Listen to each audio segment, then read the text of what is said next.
of clear spells overnight too. And that also means it's going to be feeling a little bit cooler than it has done over recent nights. May even just see the odd spot of frost around northern parts too.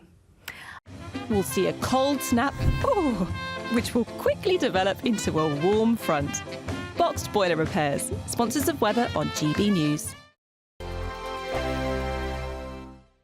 We're giving you the chance to win everything you need to celebrate the festivities. There's £20,025 in tax-free cash. There's £5,000 to spend on gifts for all the family. There's £500 to spend in your favourite supermarket. And a festively themed GB News goodie bag. We'll get it all to you in time for the big day. For your chance to win, call 0903 681 3232. Calls cost £2 plus your network access charge. Text cash to 63232. One entry costs £2 plus one standard network rate message, or text bonus to 63232. 5 entries cost £5 plus one standard network rate message. You can enter online at gbnews.com/win. Entries start from just £2, or post your name and number to GB09 PO Box 8690 Derby DE1 9TT. UK only. Entrance must be 18 or over. Lines close at 6 p.m. on the 22nd of November. Please check the closing time if listening or watching on demand. Good luck. Martin Daubney, weekdays from 3 p.m. Please tell me that we're British. In our darkest hour, we can work around this. The beer will still be flowing at Christmas. Tell me, please. Martin, without using bad language, there's no words to describe that this is another major blow to the hospitality sector. I wake up every day with anxiety thinking, what's going to happen to us now? Oh my God, now the weather's against us. Not only are the government absolutely battering us, then the weather's now hitting us as well. Kate Stewart, this can only mean one thing. Prices, once again, going through the roof. And there's nothing we can do. We have on costs. We have to buy from the brewery. We have the VAT. We have then the VAT, what we take. It is an absolute nightmare. To be in the pub game now, Martin, is very, very difficult. And there's no light at the end of the tunnel. Everything just keeps hammering us from every different direction. And obviously, we have to pass that on to the customers, then price increases. There's nothing we can do. We don't want to sell beer at an inflated price. We want it as cheap as possible to get people through them doors.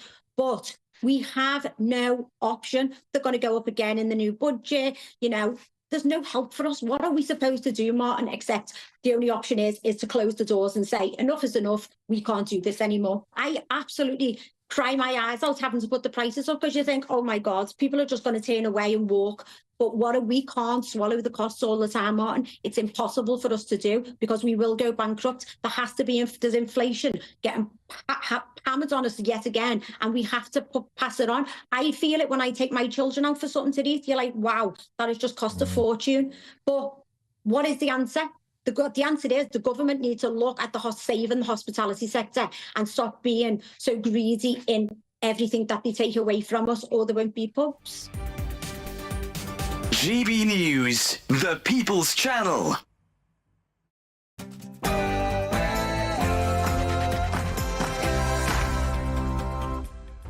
Very good morning to you. I'm Ben Leo alongside Tatiana Sanchez, and this is Saturday Morning Live. Great to have your company this morning. We have an action-packed show for you as always, so don't go anywhere. We've got all of the day's top stories with Trey Lowe and Elnaz Garami. Whilst the Keir Starmer says Number 10 is not plotting a war against the middle classes. The Prime Minister also says now is the time for a conversation around slavery reparations, but claims none of the discussions have been about money. More on that later. And elsewhere, Pondside, the presidential race is heating up, but who's currently on top as we near the November the 5th election? Nelson Aspen returns with the latest.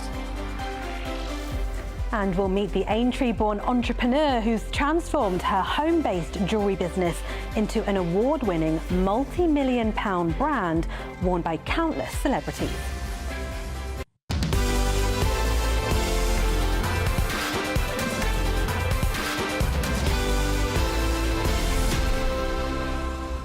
And a very special guest, Karen Millen, will be in the studio. Yes, very excited. I've got so many of her dresses over the years. I think she's dressed generations, hasn't she? So legend in the fashion. Fashion icon, but she's recently had, what was it, a facelift? Yes. £35,000 facelift. She'll be in the studio talking about her career, of course, but the fact she's embarked on this plastic surgery journey. She looks amazing, and she's bringing her surgeon in as well. So perhaps you and I can get some tips for maybe 10, 20 years' time, Tatiana. Yeah, and she'll be talking about how it's given her this newfound confidence. So, you know, each to their own. She looks fantastic, so. We'll also be going live to London for this march organised by Tommy Robinson. Our very own Sophie Reaper will be down there with the latest. And, yeah, lots of fun to come. But first, before we do anything else, Sophia Wednesday has your news headlines.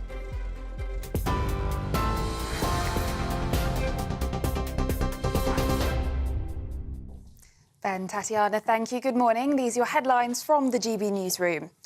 Downing Street says escalation is in no one's interest after Israel conducted precise strikes on military targets in Iran overnight. The retaliatory strikes against the Iranian regime come after Tehran launched a barrage of more than 180 ballistic missiles at Israel 3 weeks ago. In a statement, the IDF says they'll do whatever necessary to defend the state. The Israel Defense Forces is conducting precise strikes on military targets in Iran. Our defensive and offensive capabilities are fully mobilized. We will do whatever necessary to defend the state of Israel and the people of Israel. Meanwhile, the Prime Minister, Sir Keir Starmer, has said the UK is monitoring the live situation and warned Iran not to respond. Israel does have the right to defend itself, but we are urging and have been urging all sides to show restraint. Iran should not respond. We will continue to work with allies to de-escalate the situation across the region. In other news, the Prime Minister has denied he was plotting a war against Middle Britain after suggestions that those who make an income from property or shares do not fall within his definition of working people. It comes after the Chancellor insisted that Sir Keir Starmer is a working person and could be among those protected from the government's controversial tax hikes in the upcoming budget. It comes as Rachel Reeves will reportedly raise employers' national insurance by up to 2% in her October budget on Wednesday. Only private sector employers will carry the load, as public sector contributions are set to be reimbursed by the Treasury. The Chancellor is also expected to target employers' pension contributions with national insurance. It all forms part of the £40 billion in fiscal measures to meet the government's spending promises. Meanwhile, the Prime Minister has given a press conference at the Commonwealth Summit in Samoa as it draws to a close after the UK failed to keep language on reparations out of a joint statement signed by attending nations. Sir Keir Starmer addressed the issue, insisting that there had been no discussions about money at the major summit. The Prime Minister downplayed the prominence of reparatory justice on the agenda of the gathering in Samoa, saying talks about climate resilience had instead been the absolute priority. The King says he hopes he survives long enough to see Samoa again as he bid farewell to the Pacific Islands. King Charles and Queen Camilla ended their 4-day state visit to Samoa by visiting a village twinned with the UK as a major Commonwealth summit was hosted by the Pacific nation. Back in the UK now, a man has been arrested on suspicion of attempted murder after a woman and 2 children were stabbed in what police are describing as a truly shocking incident. Police were called to Dagenham, where they found a woman in her 30s, an 8-year-old girl and a 2-year-old boy, all suffering from stab wounds. While the girl's injuries are not life-threatening, the conditions of the woman and the boy remain unknown. Detectives say those involved were known to each other and are not seeking any further suspects. Political activist Tommy Robinson will miss his own planned protest in central London today after he was remanded into custody overnight. Kent Police confirmed the 41-year-old's arrest and he faces potential jail time for alleged contempt of court. Robinson, charged under his real name, Stephen Yaxley Lennon, is also accused of refusing to provide his phone's PIN when questioned by border officers in July. Activists have been calling for support, claiming the state is trying to silence Robinson's views on immigration. And Phil Lesh, the founding member of the US rock band The Grateful Dead, has died at the age of 84. The bass player featured in the original lineup of the band alongside Jerry Garcia, Bob Weir, Bill Kreutzmann and Ron McKernan.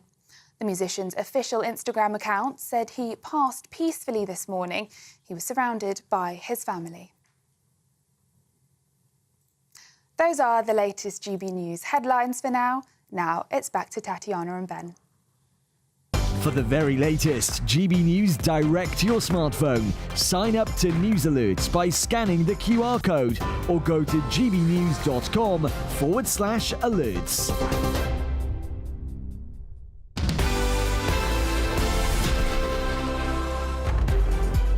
Very good morning to you. Hope you're well. Thank you for your company and welcome to the weekend with Tatiana and I.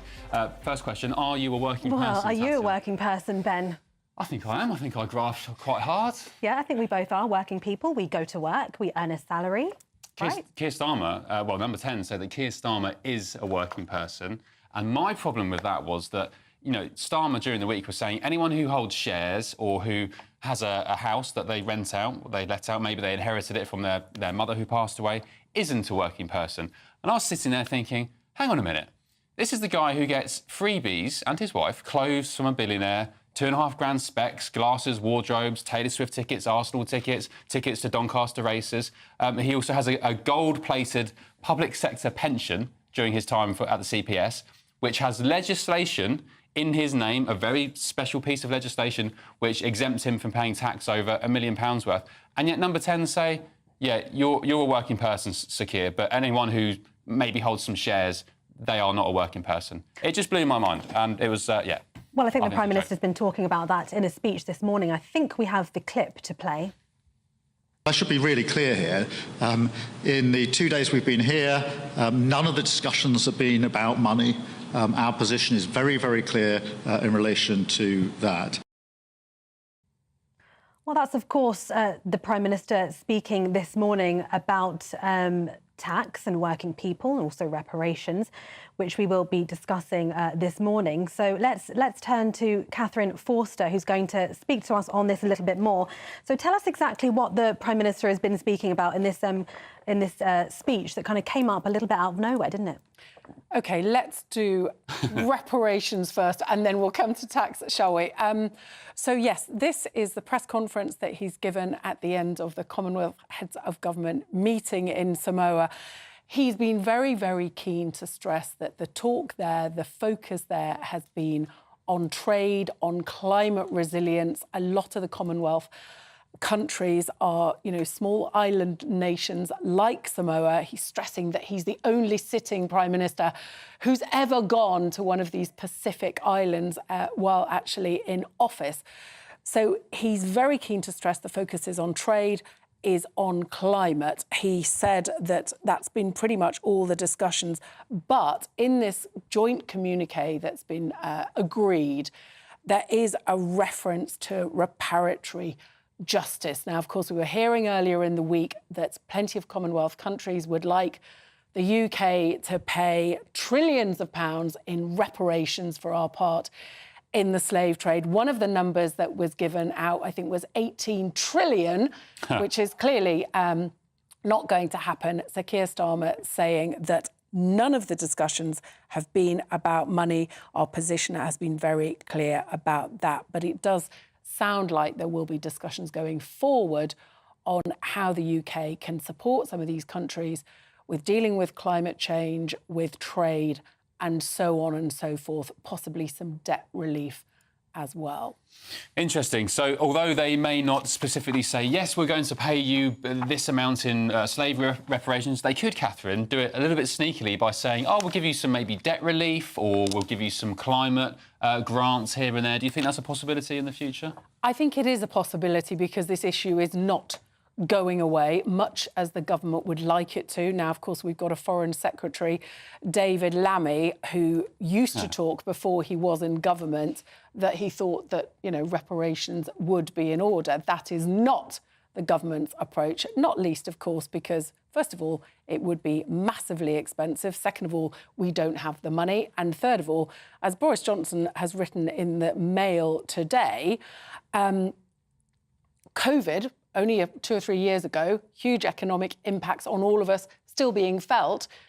We don't know if it came out of a wet market, we don't know if it came out of a lab, we'll probably never know, but we do know that it came from China. They were ultimately responsible. No one is demanding that China pay reparations for something that happened 4 years ago. Good idea. So, Great idea, Boris. Why are we going to go back 200 years? The Prime Minister very keen to say that's in the past. We need to look to the future. OK. I think there are arguments always on both sides, aren't there? Because there could be... I don't think so. I think, well, back in the day, if we're going back in the day, certain cultures and, they were promised, a certain amount of acres and a mule. Let's say, for example, this is, going back historically. Do you not think that perhaps there should be some sort of effort towards monetary, a bit of money put into reparations to at least try to show that you are making up for certain things that have happened in history? You can't blame us, people nowadays for what went on hundreds of years ago, sure, but, there might be an argument for trying to make up with, in some sort of way. We were the global pioneer. We were the first to stop slavery. We lost 17,000 Royal Navy sailors all across the world, British blood diluting the oceans to free the world of slavery. What about reparations to us for those lost lives and the families who lost sailors, freeing people? And also, this isn't talked about very much, but it was the natives from those Caribbean and African islands who were selling slaves, their own people, to each other. That's rarely talked about as well. I suppose it's also rarely talked about that, slavery as such is more kind of maybe transmuted and it didn't, perhaps stop. Maybe perhaps it's more institutionalised these days. That's possibly another story. But yeah, should we move on? Yeah, should we talk about working person quickly, Catherine? Do you think I'm being a bit naive here, saying, well, hang on a minute, so Keir Starmer, you're a millionaire, you live in a really nice house in North London, you get all these freebies, you get a nice wage from your prime ministerial job, and also I mentioned that special legislation. Can you just tell our viewers who don't know about that legislation what it is? It was some sort of scheme, wasn't it, when he was Director of Public Prosecutions, that was a scheme to allow him special pension arrangements, basically, and it was just for him. I would say that all this working person, they've really tied themselves in absolute knots about this. And the Prime Minister has been directly asked on several occasions if he's a working person. On every occasion, he has skirted that question. But Rachel Reeves, the Chancellor, saying very clearly yesterday, yes, the Prime Minister is a working person. That's rather different to the sort of definition that he gave a day or two earlier, in which he implied that his idea of a working person is somebody who couldn't necessarily write a cheque to get themselves out of trouble. Are we talking about a working person who earns a salary and pay taxes like most of us do?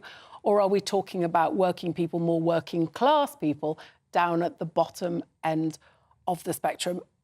I think what is very clear is that despite the fact that Labour said no new taxes on working people, what they meant by that, the detail of that is no rises on VAT, national insurance and income tax, although they're going to probably raise income tax thresholds.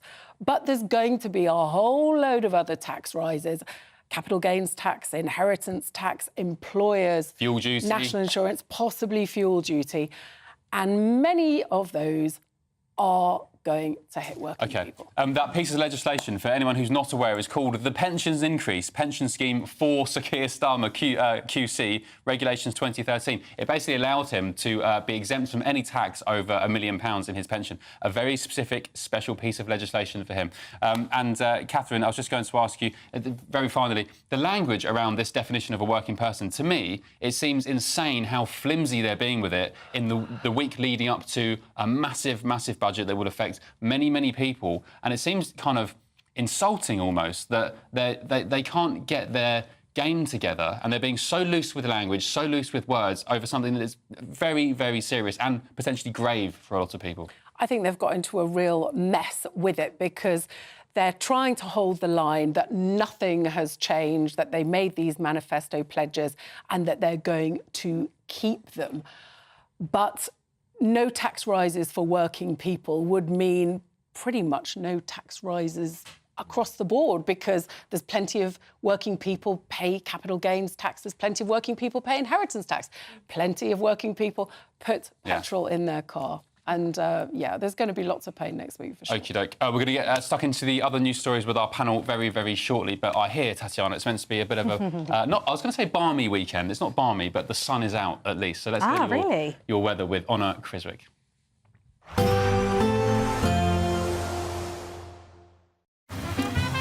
Despite the morning rain, it'll be a nice, warm, cosy day ahead. Boxed heat pumps, sponsors of weather on GB News.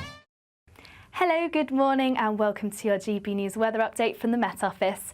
We are expecting some rain around this weekend, particularly in the northwest, and it will turn windy for a time, but otherwise there's lots of dry, fine, settled weather around for this weekend. A cooler start, perhaps with some pockets of mist and fog, cloudy across parts of Sussex, Kent, East Anglia, for example. This cloud may bring some rain at times. Otherwise largely dry across much of England and Wales. A different story across western parts of Scotland, though, and Northern Ireland. Quite a wet afternoon on offer here with some heavier downpours and some fairly blustery winds in the northwest too. But across the south, temperatures just above average for the time of year, so feeling rather pleasant where you do catch the sunshine. As we head into this evening, then, that rain is going to continue across parts of Scotland, generally clearing the far west, but still plenty of blustery showers behind that. And that rain could turn rather heavy at times too. Once again, clearing the far west of Northern Ireland, still some cloud around, but any rain generally clearing the far east. Otherwise, largely dry across much of England and Wales, still with that lingering cloud, though, across the southeast, which may just produce still a little bit of rain. But on the whole, it's generally turning drier as we head overnight. This frontal system, as it moves its way to the southeast, generally a weakening feature, so by the time it reaches the south, staying largely dry. And that brings plenty of clear spells overnight too. And that also means it's going to be feeling a little bit cooler than it has done over recent nights. May even just see the odd spot of frost around northern parts too. Otherwise, for Sunday, we've got high pressure building, plenty of dry, bright weather, plenty of autumnal sunshine too. We are going to see a change from the northwest, though, as this next weather front slowly pushes its way in. So some quite heavy downpours of rain by the time we reach the afternoon across Northern Ireland and across western parts of Scotland. And once again, those blustery winds continuing too. Temperatures a touch down compared to today, otherwise still feeling pleasant in the sunshine. Even though we'll see a cloudy start, it'll be a bright outlook for the rest of the day. Boxed Solar, sponsors of weather on GB News. There's a double-edged sword to that. Right, well, welcome back, and let's look through the day's top stories with our panel, Trey Lowe and Elnaz Garami. Still talking about reparations with Trey when I came up on air. Apologies. Well, there have been quite a few messages having a go at me, saying I don't know what I'm talking about. Oh, no. Yeah, so, you know, I'm just trying to give two sides, and I think that, you know, giving money for reparations doesn't solve anything. You can't erase history, nothing like that. But my point was, should we not do something that shows at least we're trying? And of course, Ben made some good points, and everyone's having a go at me, so I'll just talk about something that I know about. But maybe our panel can talk through this topic with us a little bit. It is a touchy one. It's a very touchy one, yeah. What are your thoughts on it, Trey? I think it's deeper than just slavery and reparations. I think you had colonialism, then you have neo-colonialism. So even after some countries were granted independence in the 60s, there was still a lot of basic domination of those young, fledgling economies. And, you know, you look at IMF loans, World Bank loans to these countries, they were still suffering the legacy of slavery, and that they were still being controlled, much like children. You definitely saw it much more with the French colonies. So I think there's definitely an argument for reparations. Obviously, the trillion-dollar amounts is unsustainable, it's impossible. But certainly something like debt forgiveness, real competition, allowing some of these former colonies to really go it their own way. I mean, you're seeing the rise of BRICS, which is part of the global South's attempt to break free from the legacies of slavery and the domination of, I guess, the Western economic system. So I completely understand that. I think it's so much more nuanced than we weren't around at that time. It was 200 years ago. Forget about it. I think if here in the West we want to take the sort of moral high ground, then we should at least be seen to be doing something. And it might be something as simple as debt forgiveness as opposed to trillions of dollars, which we can't afford. But I think to say that there is no sort of legacy or advantage given to us in the West by the legacy of slavery and slavery itself, I don't think that's true. Elnaz? Agreed. Agreed. And I also think there is space for different types of incentives. If the idea really is to move forward, let's move forward. Let's think of different ways of incentivizing and working together versus having to repay and go back and really start honing in on a new future and a new way of thinking and a new way of making everyone feel as though they're seen, they've been heard, that they are valued, whilst making sure that we're not going into a space where we're saying, hey, we made a mistake, because truly we have not. You know, this is done prior to us, and it's really important to make sure that if we are forward-leading, if we are the next generation, if we are the new, let's bring in new incentives. Let's do it in a manner where it's new and everyone feels that they've brought something to the table. I think it works both ways as well. If one of my ancestors was an amazing footballer or UFC fighter or boxer, I'm not going to live on his stolen valour and be like, you know, oh, I'm so good because my great-great-grandfather was a good boxer. You know, we are our own people. Looking in the past, I don't think much of the time is very helpful. And by the way, if anyone doesn't know this, I discovered this the other day, we paid off the equivalent of 40% of the Treasury's entire income in the 1800s, 1833, to pay off slave owners. So we gave them loads of money to stop owning slaves, we compensated them, and we only paid that money back in about 2014, 2015. So arguably, Britain has done a lot already to, as I said, we were the first nation to stop the slave trade. We lost thousands of lives doing so and spent a lot of our money doing so as well. But yeah, interesting topic to say that. Yeah, absolutely. Should we get stuck into something else? What do you fancy? What about train Wi-Fi? The Times. It's so funny the Times did this story because I was on the train yesterday trying to do some work and connecting to the Wi-Fi, and it happens all the time. It just doesn't work. It's pathetic. And then I opened the Times and they've done a massive investigation. Loads of different rail routes from north to south. Was that the James Bond thing, right? Yes. Yeah. What's well, that passenger got through, or almost got through, one episode of one James Bond movie in 8 hours. But you know, it's interesting. We call it train Wi-Fi, but it isn't. It's just really a SIM card on a train, really. So if your own phone's not going to get signal, why would we assume that the train's going to have signal? It just doesn't work like that. Unless you're in Japan or South Korea, whose infrastructure is infinitely better than ours, you're just not going to get signal. You have to download those films way before you get on There is technology that can help with that. You know, there really is. If they found ways to put it underground, they can get it on ground and get you going. I definitely think, you know, with the price that we're paying for these tickets, they can get the Wi-Fi going.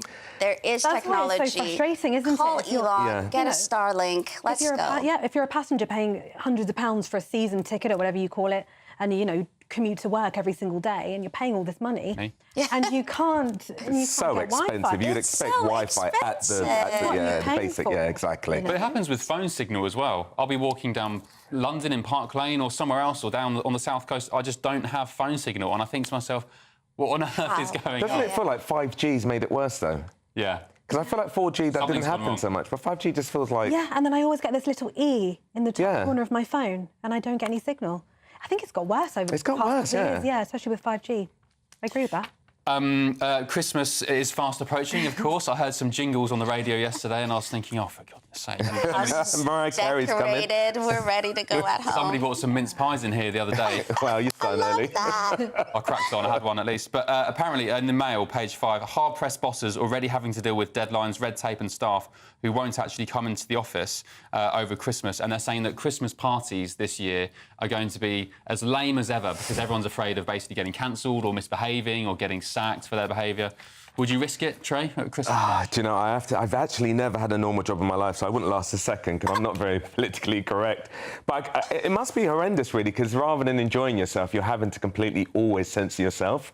And it might be the most innocent of stuff that's said to someone that they then take offence to, which means you're going to probably just keep your mouth shut, which doesn't sound like the best of parties, does it, really? No. Tricky one, isn't it? Because you're not at work, so it's not an office issue if, some banter and it's taken the wrong way. But still, it's still a work environment, isn't it? Yeah. If HR shows up, It's a work party. It's a work event. HR shows up, I'm gone. Yeah, well, that's what it is. And so even for us this year, first of all, it's the first year we're calling it a holiday party.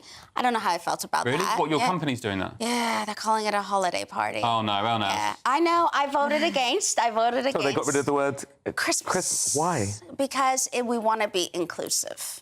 How's it not inclusive to call it Christmas? I know.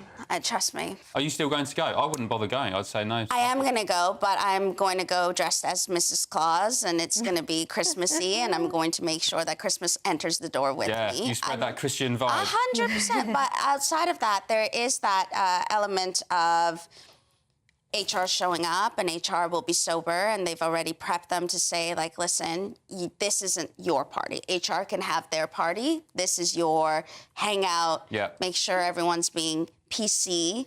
No one walks away feeling hurt. It's easy enough to gauge if you know the line with somebody, you know them well enough, you know how close you are to them and what jokes you can and you can't. If someone makes a mistake, then you just say sorry and don't hold a grudge. It's a festive season. Agreed. Just stick to the shandies. You'll be okay. For your introducers. Trey, Elnas, thank you. We'll be coming back in the next hour with more stories. But coming up next, the days are getting shorter, aren't they? Not long until the general election, the US election. We'll be going live to the US, where our man on the ground in New York, Nelson Aspen, will give us the latest from stateside, including overnight Donald Trump's massive interview with Joe Rogan on the Joe Rogan podcast. I've got about 40 minutes into the show so far. I had to come on air now, so I didn't get to finish it, but it's interesting, to say the least. Camilla said she won't go on that show, didn't she? No, she won't do much. I wonder why. But next, is AI taking over in the workplace? Our next guest is Cosmo Curry or Cheryl. Love that.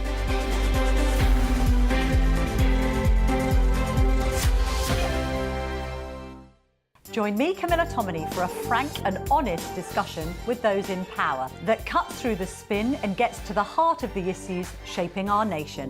You haven't confirmed that you want to stand as leader, but you haven't ruled it out either. This report basically says that he's not fit to stand trial. Is he indecisive?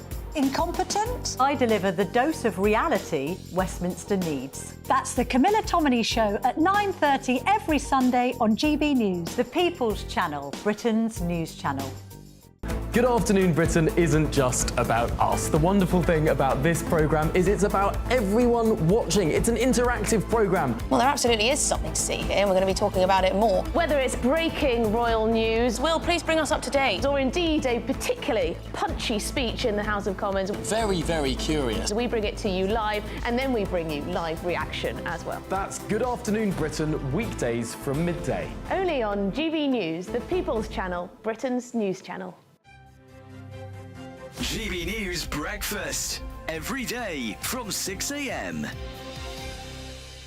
You could, if you're getting a bit bored later on and you've got some free time, tune in to Friends. Do you remember that? It's on somewhere in the world all the time. Probably one of those incredible. Obscure TV channels. It's a big anniversary today, because apparently today was 30 years ago, was when it first hit the screens. In 1994. Just before, or just after I was born, 89 me. The show ran for 10 series, becoming one of the most popular sitcoms of all time, and it scored numerous accolades, including 62 Primetime Emmy nominations. Joining us now in the studio to talk everything Friends and the big anniversary is showbiz reporter Steph Tetchy and my friend as well. Oh, happy Friends-iversary, guys. Yes, today is quite a monumental day for one of the most incredible sitcoms to ever hit our TV screens. That it's on somewhere in the world. There's millions of people around the world who are watching reruns, watching either streaming of Friends, and it doesn't get boring for people. I think, 30 years later, just that it's such a simple concept. 6 New Yorkers just following their lives and their friendships.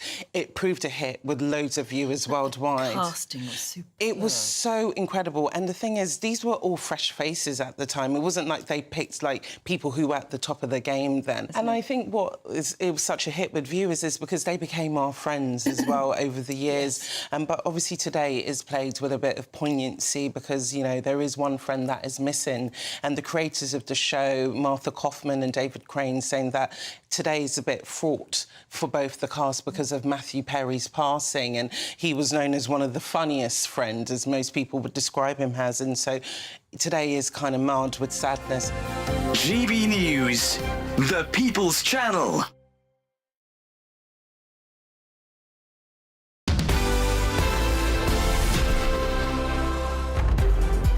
Hello, welcome back. Thank you for all your emails and comments. One from Alan. You've said, I don't mind paying my share of tax, but from then on, it's sheer torture to listen and watch them waste it. This and the previous government have allowed the minority to wreck this country and harm the people and businesses that made it great. I don't think it's totally right. There's many great things about this country still. I think we should try and cherish that and use it as a base for optimism for the future. But yeah, indeed, when you work hard for your money and you're risking your money on assets and shares and property, and then the government comes along and, I mean, maybe it won't happen next week, but if they're planning to up capital gains tax, for example, to near 40%, it kind of feels like, well, what's the point of me trying to invest and better myself and the generations? And as you said, Alan, when they go and splurge it on things such as, I don't know, £22 billion carbon capture projects, which nobody from any side of the environmental debate wants, or 11 billion to climate aid, or 14 billion public sector pay worker rises, whatever, we go on and on.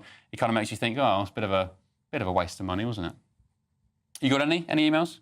I don't. I tried to get the GBNews /your say, but I haven't got any. Maybe I'll have to read from your screen. OK, Lee, you've said, good morning, Lee. Why are Christian events always targeted? If you change the name of any other religious event or tried to cancel them out there, there'd be uproar. Yeah, I think it was El Naz who said that her Christmas party has now been changed to, what's it called, a holiday party instead. They've just eliminated Christmas, but shame. Let's move on. Are you missing out on interviews by not using artificial intelligence in your job hunt? Because recruiters are warning that if you're not tech savvy, you could be missing out with your CV failing to make it through an AI-powered sifting process. So we've gone from sort of computer says no HR people ticking boxes to AI, right? Is that right? Yes, well, this applies once you're in the job as well, as a recent report revealed that employees expect AI will manage an average of a third of their tasks within the next 12 months. Well, joining us now to discuss this is Cosmo Curry, founder of Van Kaizen, a leading company in technology recruitment. Morning, Cosmo. Morning. Good Hi, morning. Ben. Well, Hi. yeah, Pleasure. thank you for joining us. It's very interesting, isn't it? Because AI is, of course, on the rise and now in the workplace and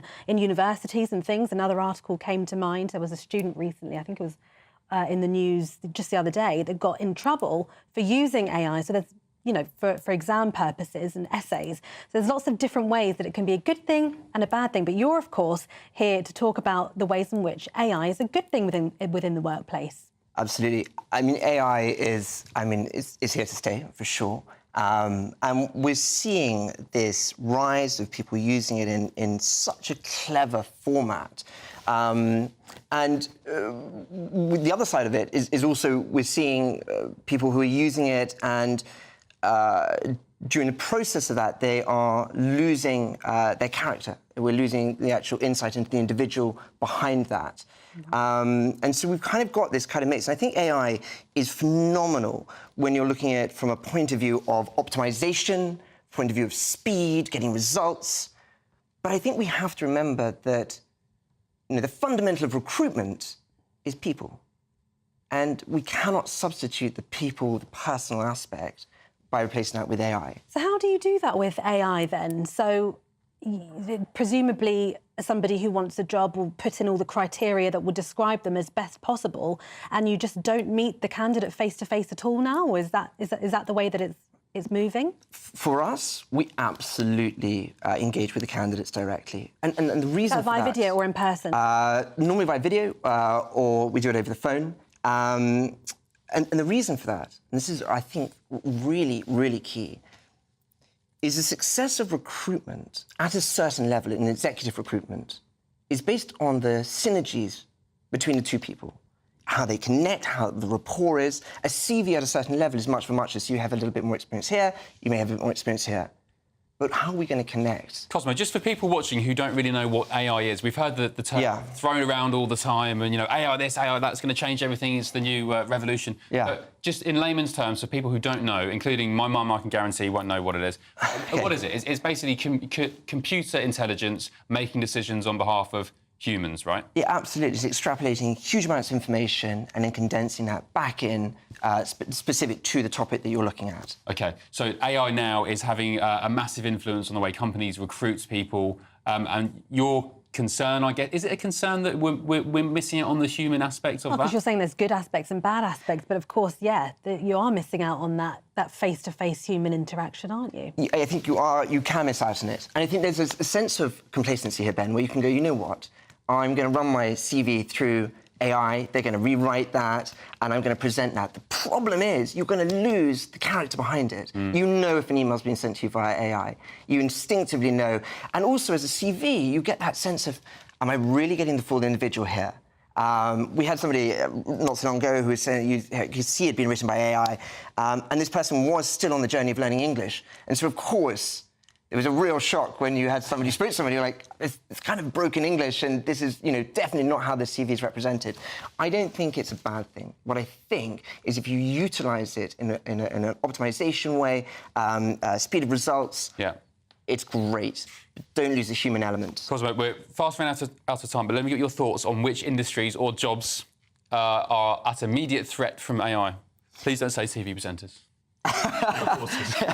Funny you say that, because I read the sports news this morning and I didn't actually read the sports news, so... No, that's a great point, yes. So we, at GB News, we are one of the first broadcasters in the country to have sports bulletins produced by AI. So they've used Tatiana's voice. Yeah. I hear them all the time when I'm going around the office. I was on holiday in Turkey in July, and I was reading the sports news here while I was So they have her voice reading bulletins out, which she isn't there to read. It's just, I think they input the copy, don't they? Someone writes so it I initially had to voice something for 5 minutes. They've then taken that 5-minute bulletin that I read as a demo, and now they're able to use that for any story that they. Interesting. But now we don't need you anymore, do we? Yeah, well, See ya. well, it wouldn't work on shows such as chat shows and things like that, would it? Really, it wouldn't work in the same way. It's the people element. People buy into you guys, and so actually that's here to stay. I think when we look at lawyers, and I think lawyers are going to be around, but the information that they are. You're paying their time for could be taken from AI. And to a degree, maybe there's an element there with doctors as well, from the point of view that, on the basic level, can we extrapolate the information from AI without having to go to a consultation? Cosmo, well, very interesting, and thank you very much for joining us. Yeah, Thanks for having me. Thank you so much. Yeah, it is a little bit of a scary one, isn't it? Like I said earlier on, there was an article in the newspaper that was, talking about AI within universities and writing essays, and this student's got in a lot of trouble. Plagiarism. Yeah. Well, I remember, I'm not going to name names, I remember people back in, I went to school with, they used to buy their essays and university dissertations off the internet. But computers can do a lot of things, but they can't replicate the human soul and the emotion and, the universal, what's the word, humanity we have in us. So there we go. Right, thank you, Cosmo. Still to come, we'll be meeting Charlotte Donoghue, who's the owner of the award-winning jewellery brand Say It With. But next, Nelson Aspen has the latest from the roller coaster lead up to the US presidential elections. Just over a week to go, about 10 days to go, 5th of November. We'll have all the latest next.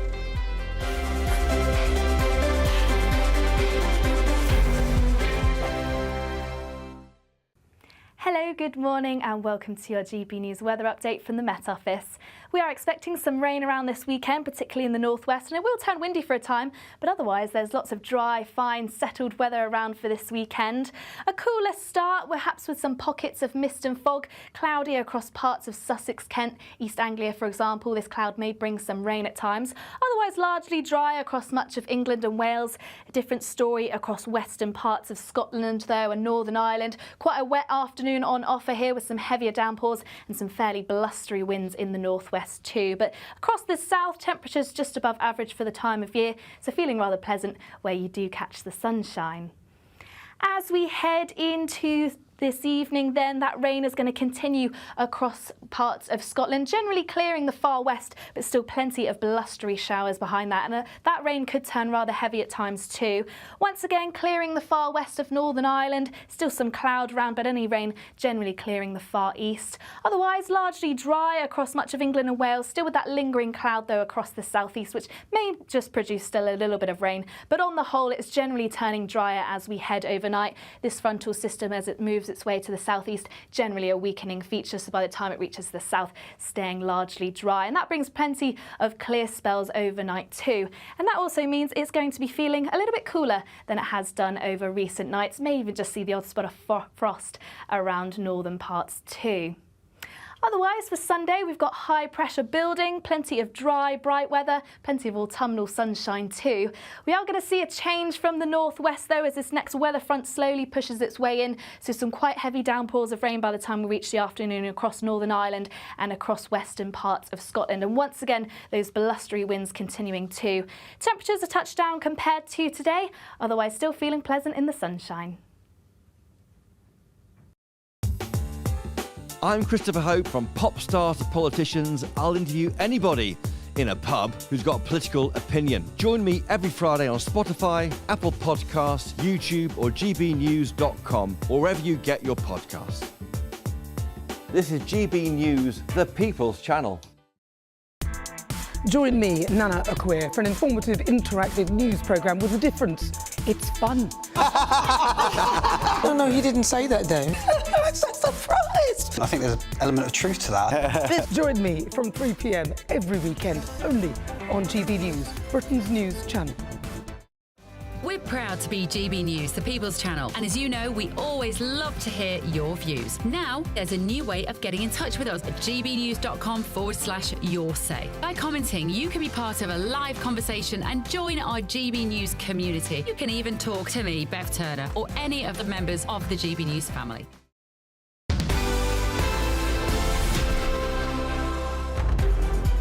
Welcome back. Let's go immediately stateside to our man on the ground, Nelson Aspin, with the latest on the US presidential race. And Nelson, good morning. Thank you for joining us. Donald Trump has been in McDonald's this week. He's been serving up fries. Then we had overnight this big interview with Joe Rogan. It seems like, according to the polls, Donald Trump is edging a little bit closer to the White House, no? That's correct, especially as early voting has begun, and it has given him an edge. The latest poll shows each of them at 48%. So, I mean, it doesn't get closer than that. As I've said in the past, though, I think when you see that kind of polling, that neck-and-neck kind of polling with the margin of error, I think it has to put Trump ahead because there are so many closet Trump voters. People who are voting for Kamala Harris tend to brag about it and, you know, wear T-shirts advertising it, whereas Trump supporters are more in the shadows. So it will be very interesting. I've got my ballot. I'm going to go vote today and follow that with an enormous martini. And what's interesting about the neck-and-neck aspect is that it has caused Kamala Harris to sort of change the direction of her campaign, whereas she touted it as one of joy. It has taken a very nasty turn, and she's hauling out the words like fascist, unhinged, unstable, threat to democracy. I mean, she's getting very angry, and it's the name calling and the rhetoric is so disturbing that in an unprecedented move, the Speaker of the House and the Senate Minority Leader have issued a joint statement saying, quote, stop escalating the threat environment. They think that the Harris rhetoric is getting dangerous.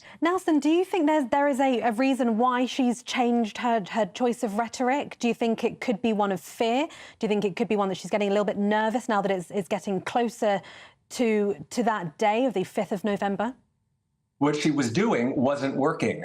You know, the friendly, happy, laughing routine was not gravitating with voters. And her campaign was saying, well, people are still trying to get to know her because she had this abbreviated campaign. But that really doesn't wash when you think about get to know her. She's been in elected office for almost 4 years. We know her, or we know as much as we're going to know about her. And very interesting, she last night got the endorsement of Beyonce, who said that she's going to bring about unity. Kamala Harris is going to bring about unity. Joe Biden said the same thing when he was running for office. He was going to be a president for all people, and we've never been more divided. Yeah, and I think Leonardo DiCaprio in the last few hours, he's also endorsed Kamala Harris as well because he said that Donald Trump doesn't care about climate change. And I was thinking, hang on a minute, this is the guy who goes around on private jets everywhere. But anyway, Nelson, in the US, 2 major newspapers, very liberal-leaning, have refused to endorse any candidate. Is it the Wall Street Journal and the New York Times? Traditionally, you would have expected them to come out and say, Kamala Harris, Tim Walz, they're our people. But this time round, they've said, we're not getting involved in this. That's the tip of the iceberg. It started with the Los Angeles Times. The news came out that one of their top editors was resigning because the paper refused to make an official endorsement for president. This was followed by the Washington Post, which has traditionally endorsed their choice for presidential nominee. And they said that they want voters to be independent. They don't want to make an official endorsement. So people are up in arms about that because they expected the endorsements to go for Kamala Harris. I don't know who is sheepish enough to rely on a newspaper to tell them who to vote for. On the other side of the aisle, the New York Post enthusiastically endorsed President Trump. So I don't know. It depends on if you want to listen to Mel Gibson, who tells you to vote for Trump, and Elon Musk, or do you want to listen to Beyonce and Barack Obama, who tell you to vote for Kamala Harris? I can make up my own mind. Thanks. And just 20 seconds on Trump in McDonald's. I'm not sure. Have we got pictures of Trump in McDonald's, please? He's been serving up fries and flipping burgers.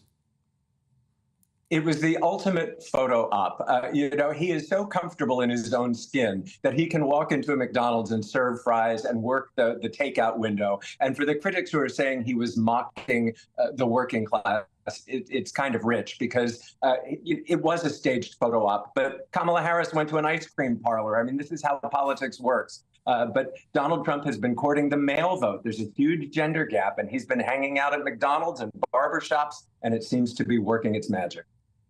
Nelson, thank you very much. I think there was an article written that said that Kamala Harris had said that she used to work in McDonald's. So I think possibly Trump was having a bit of fun there because there's essentially no real evidence to prove that she actually did work at McDonald's. But anyway, Nelson, thank you very much for joining us again on the latest for the US presidential election. And still to come, we'll be meeting the Aintree-born entrepreneur who transformed her home-based jewellery business into an award-winning multi-million-pound brand worn by countless celebrities.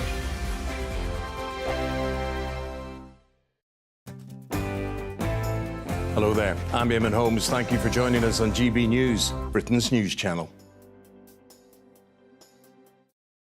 Nightmare commute? Kick it up a gear with GB News Radio. You can listen online and on DAB+ and on the GB News app. We're also on TuneIn and the Radio Player app. From the school run to rush hour, get revved up with GB News Radio. We are the People's Channel, Britain's news channel. This is GB News, Britain's news channel. Earlier this week, Olympic swimmer Adam Peaty finally proposed to his girlfriend, because I've been waiting for this, the daughter of Gordon Ramsay, with a gorgeous yellow diamond ring. Yeah, so the demand for coloured diamonds in the last 10 years has soared by, guess how much, 77% between 2010 and 2019. Joining us now to tell us more about some of the hottest trends in the diamond world is dealer to the stars, Neil Dutson. Good morning, Neil. Morning, Ben. And I've got one of your exemplary examples. Look at this bad boy. So that's a very rare Muso Colombian emerald. And it's alpine green translucent, so it's a really stunning colour. See if we get a close-up. So, yeah, so pretty impressive. Pretty impressive. Can I be very crude and ask how much this is worth? So value is £200,000. How much, sorry? £200,000. Now, the reason is its rarity. It's minor oiling. It's very, very, very pretty. The two diamonds on the side are D-colour, flawless diamonds, just to accentuate the setting. Neil, how did you get into diamonds? I studied diamonds in Antwerp. So Antwerp used to be the diamond capital of the world, really. Yeah. 85% of the world's diamonds go through Antwerp, or used to. And now Dubai has taken over. And yeah, I just went to a school there. I learnt about diamonds, and I just didn't want to be seen off in the future. Neil, I'm very concerned I'm going to drop 200 grand's worth of diamonds into my cup of tea, so can I give that back to you? Absolutely. But I can hold one if you like. Oh, well, I've got a lovely one here. Thank you. So this is a fancy vivid yellow. It's 8 carats. This is my dream ring, just so you know, for this hand. This would be amazing. So what would I call this? A yellow? So that's a natural fancy vivid yellow diamond. Value £300,000. So. It fits depends like where you're buying it from. It fits like a glove, Neil. Maybe it's a sign. It's meant to be mine. Definitely a sign, yeah. GB News, the People's Channel. Join me, Nana Akwe, for an informative, interactive news programme with a difference. It's fun. No, he didn't say that, though. I'm so surprised. I think there's an element of truth to that. Join me from 3 p.m. every weekend, only on GB News, Britain's news channel. I'm Isabel Webster. Thanks for joining us on GB News, Britain's news channel.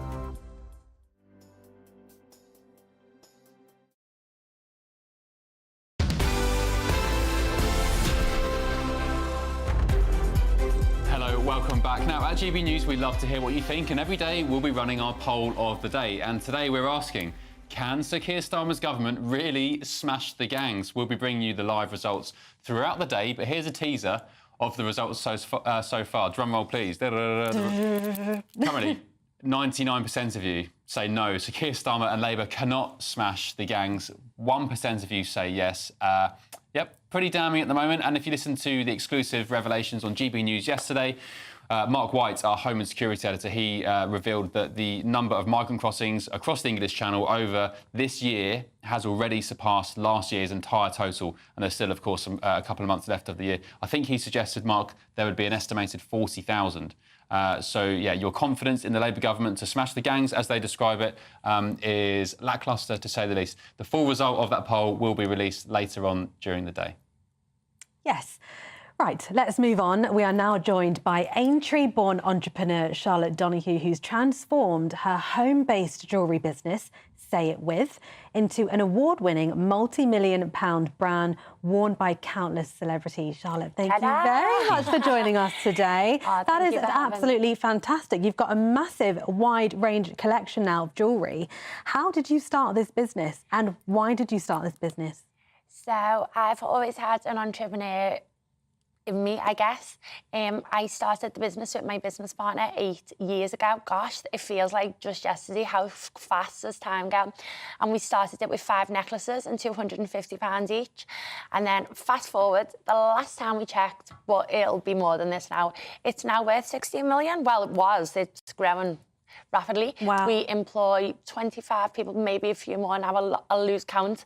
My little girl come into work the other day and she's like, "Mummy, I've never seen them people before." And I'm like, oh, I know, baby. She's just so proud of me, and that's why I do it. Why did you start the business? What made you start? Did you have a business background? Well, when I was young, I've always wanted to work for myself. I've always had that drive. I love it. I thrive off it. I love going to work, love keeping busy.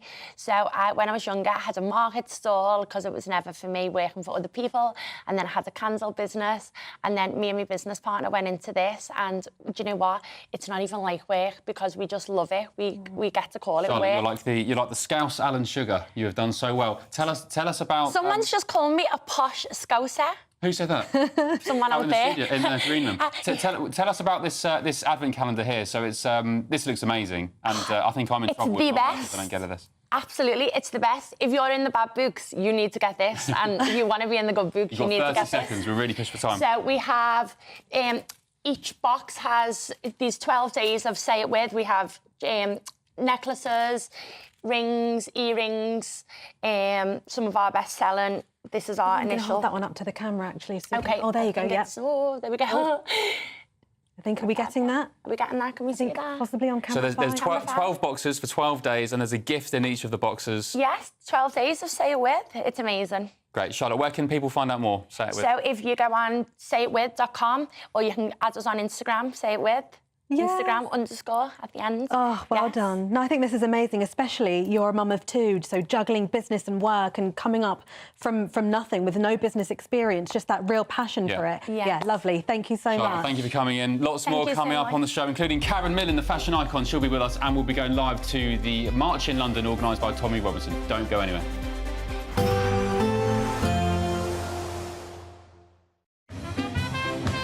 There will be a light breeze in the morning, leading to a warm front. Boxed heat pumps, sponsors of weather on GB News. Hello, welcome to your GB News weather update from the Met Office. We have a 3-way split in the weather today. Sunny for some, grey in the southeast, with rain in the northwest. Having a look at the bigger picture then, we've got frontal systems towards the southeast, bringing cloudier skies here, and then we have this cold front bringing increasing amounts of cloud towards the north and west. So a damp afternoon for some of us, especially towards the southeast, patchy outbreaks of rain, cloudier skies here, and towards the northwest, this band of more persistent and heavy rain moving southeastwards. But in between, across much of northern England, Wales and the southwest of England, plenty plenty of sunshine on offer, and we could see highs reaching up to 15 or 16 degrees. So as we go through Saturday afternoon, we have bands of heavy rain pushing its way southeastwards across much of Scotland.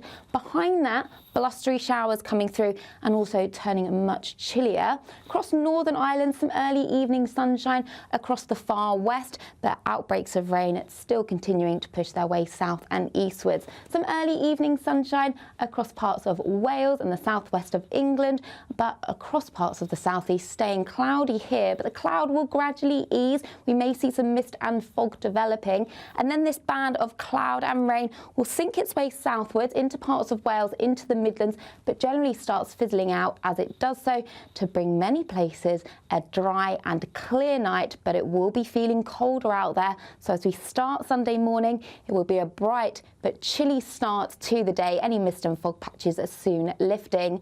So that leaves plenty of autumnal sunshine out there across much of England and Wales, but another system moving through, so bringing cloud and outbreaks of rain across Northern Ireland and much of Scotland to end Sunday, feeling chillier for all of us, highs of 14 degrees. Bye-bye. A nice bright morning will generate a lovely warm day, right through to the evening. Boxed Solar, sponsors of weather on GB News. We could be delivering the perfect Christmas to you this year. First, we'll give you £20,025 in tax-free cash. Then we'll give you £5,000 to spend on all of your Christmas presents, with a further £500 in vouchers to spend at your favourite supermarket. Finally, a GB News Christmas goodie bag. You'll get it all in time for the big day. For your chance to win, call 0903 681 3232. Calls cost £2 plus your network access charge. Text cash to 63232. One entry costs £2 plus one standard network rate message, or text bonus to 63232. 5 entries cost £5 plus one standard network rate message. You can enter online at gbnews.com/win. Entries start from just £2, or post your name and number to GB09 PO Box 8690 Derby DE1 9TT. UK only. Entrance must be 18 or over. Lines close at 6 p.m. on the 22nd of November. Please check the closing time if listening or watching on demand. Hi there, I'm Michelle Dewberry, and I'm going to take a second to tell you all about my show, Dubes & Co. We start off with the issues of the day. We then bring in both sides of the argument. We get rid of the disrespect, and then you throw me into the mix. And trust me, I'll tell it exactly how it is. And then, of course, the magic ingredient, you at home. We mix it all together, and what have we got? In my opinion, the best debate show in town. Monday to Friday, 6 till 7 on GB News, Britain's news channel. Why go out on a Friday night when Friday night comes straight to your home? Talking about? Join me and my A-team of top pundits. Chemistry tonight is electric. As we tackle the big stories of the day with wit, insight and fearless energy. Man of the people. It's all vibe. Just a filing cabinet on wheels with a tie on. So, order in Friday Night Live with me, Mark Dolan, every Friday at 8, only on GB News, the People's Channel, Britain's news channel. Budget Day on GB News on Wednesday. Stay with us all day for the most anxiously anticipated budget in a generation. Morning through to evening, we'll be here with insight and analysis, crunching the numbers as we work out the cost to the country and, most importantly, to you. Because the Chancellor has a bill to pay. The question is... who's going to pay it? Budget Day all day Wednesday on GB News. The People's Channel, Britain's news channel. Good Afternoon Britain isn't just about us. The wonderful thing about this programme is it's about everyone watching. It's an interactive programme. Well, there absolutely is something to see here, and we're going to be talking about it more. Whether it's breaking royal news, Will, please bring us up to date. or indeed a particularly punchy speech in the House of Commons. Very, very curious. We bring it to you live, and then we bring you live reaction as well. That's Good Afternoon Britain, weekdays from midday. Only on GB News, the People's Channel, Britain's news channel.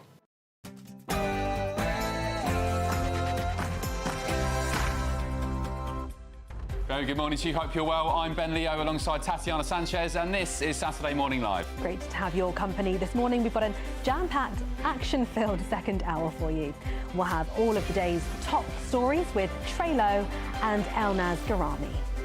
So Keir Starmer says Number 10 is not plotting a war against the middle classes. The Prime Minister also says now is the time for a conversation around slavery reparations, but claims none of the discussions have been about money. I wonder how he'll do it then. More on that just a bit later.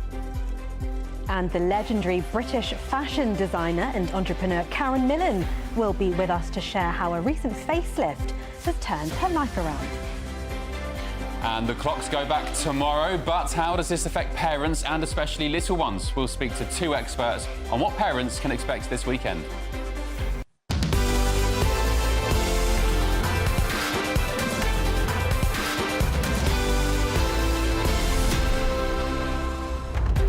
Well, I'm very excited to meet the one, the only Karen Millen. I have countless dresses of hers over the last few years. A fashion icon, fair to say? Of course she is, yeah, she is. I think she's a fashion legend, like, you know, as we've been saying.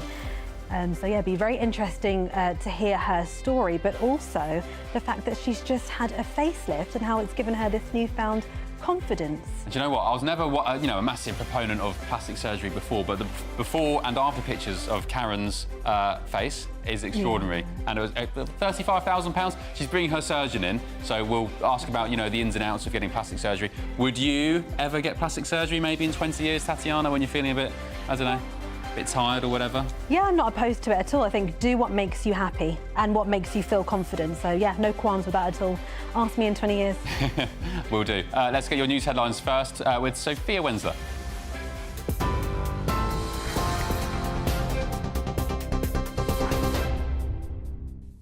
Ben, Tatiana, thank you. Good morning. These are your headlines from the GB newsroom.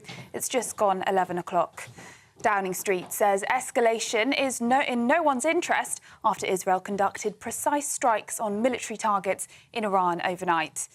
The retaliatory strikes against the Iranian regime come after Tehran launched a barrage of more than 180 ballistic missiles at Israel 3 weeks ago.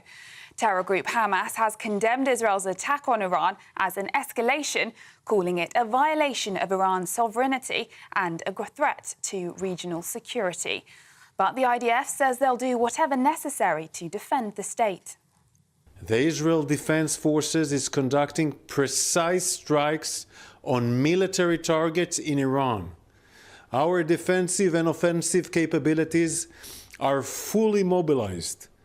We will do whatever necessary to defend the state of Israel and the people of Israel. Meanwhile, the Prime Minister, Sir Keir Starmer, has said the UK is monitoring the live situation and warned Iran not to respond. Israel does have the right to defend itself, but we are urging and have been urging all sides to show restraint. Iran should not respond. We will continue to work with allies to de-escalate the situation across the region. In other news, the Prime Minister has denied he was plotting a war against Middle Britain after suggestions that those who make an income from property or shares do not fall within his definition of working people. It comes after the Chancellor insisted that Sir Keir Starmer is a working person and could be among those protected from the government's controversial tax hikes in the upcoming budget. It comes as Rachel Reeves will reportedly raise employers' national insurance by up to 2% in the October budget. Only private sector employers will carry the load, as public sector contributions are set to be reimbursed by the Treasury. The Chancellor is also expected to target employers' pension contributions with national insurance. It all forms part of £40 billion in fiscal measures to meet the government's spending promises. The Prime Minister has given a press conference at the Commonwealth Summit in Samoa as it draws to a close after the UK failed to keep language on reparations out of a joint statement signed by attending nations. Sir Keir Starmer addressed the issue, insisting that there had been no discussions about money at the major summit. The Prime Minister downplayed the prominence of reparatory justice on the agenda of the gathering in Samoa, saying talks about climate resilience had instead been the absolute priority. Meanwhile, the King says he hopes he survives long enough to see Samoa again as he bid farewell to the Pacific Islands. King Charles and Queen Camilla ended their 4-day state visit to Samoa by visiting a village twinned with the UK as a major Commonwealth summit was hosted by the Pacific nation. Back in the UK now, a man remains in custody today on suspicion of attempted murder after a woman and 2 children suffered stab wounds in a truly shocking incident. Police were called to Dagenham, where they found the woman in her 30s, an 8-year-old girl and a 2-year-old boy, all suffering from stab wounds. While the girl's injuries are not life-threatening, the conditions of the woman and the boy remain unknown. Detectives say those involved were known to each other and are not seeking any further suspects. Political activist Tommy Robinson will miss his own planned protest in central London today after he was remanded into custody by police overnight. Kent police confirmed the 41-year-old's arrest as he faces potential jail time for alleged contempt of court. Robinson, charged under his real name, Stephen Yaxley Lennon, is also accused of refusing to provide his phone's PIN when questioned by border officers in July. Activists have been calling for support, claiming the state is trying to silence Robinson's views on immigration. And Phil Lesh, the founding member of the US rock band The Grateful Dead, has died at the age of 84. The bass player featured in the original lineup of the band alongside Jerry Garcia, Bob Weir, Bill Kreutzmann and Ron McKernan. The musician's official Instagram account said he passed peacefully this morning. He was surrounded by his family. Those are the latest GB News headlines. Now it's back to Tatiana and Ben.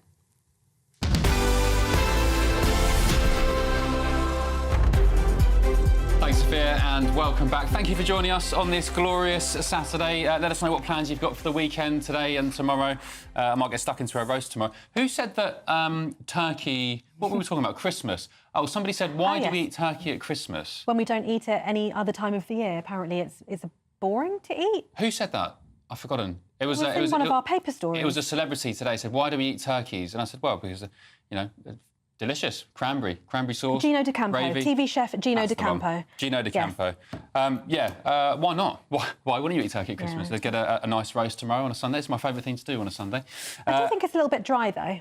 Yeah, that's why you need some cranberry sauce or some gravy. Bread sauce, yeah. Bread sauce, yes. Anyway, we digress. More serious matters are afoot because Sir Keir Starmer has said that the upcoming budget will not be a war against the middle classes, and that's following recent tensions about potential tax rises in next week's budget and his definition of what a working person is. Well, the Prime Minister also addressed the issue of reparations, stating that conversations around reparatory justice had been agreed at the summit, but that none around money. Well, he spoke earlier on, and this is what he had to say. I should be really clear here. In the 2 days we've been here, none of the discussions have been about money. Our position is very, very clear in relation to that.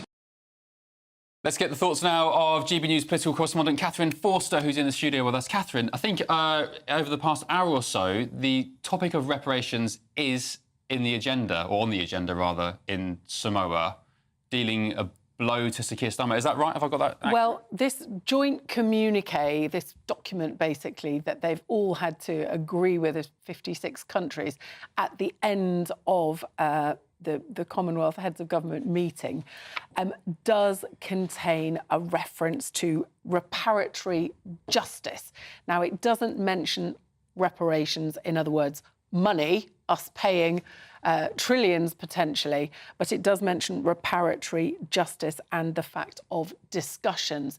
So it sounds like going forward, it's likely that there may ultimately be more support for some of these countries with dealing with climate change, something that the government will say they're already doing, improving trade links, possible cancelling of some very, very long-term debt. But the government have been very clear that money is absolutely not on the table. So some of the bills that we've potentially heard of sort of 18 trillion, which are far and away beyond anything we could ever pay, it sounds like there's going to be no actual cash being given away for reparations, but there may be money for other things and an attempt, I think, definitely to smooth the waters, because many of these Commonwealth countries, I think understandably, are saying, look, this terrible wrong was done to us and we want some sort of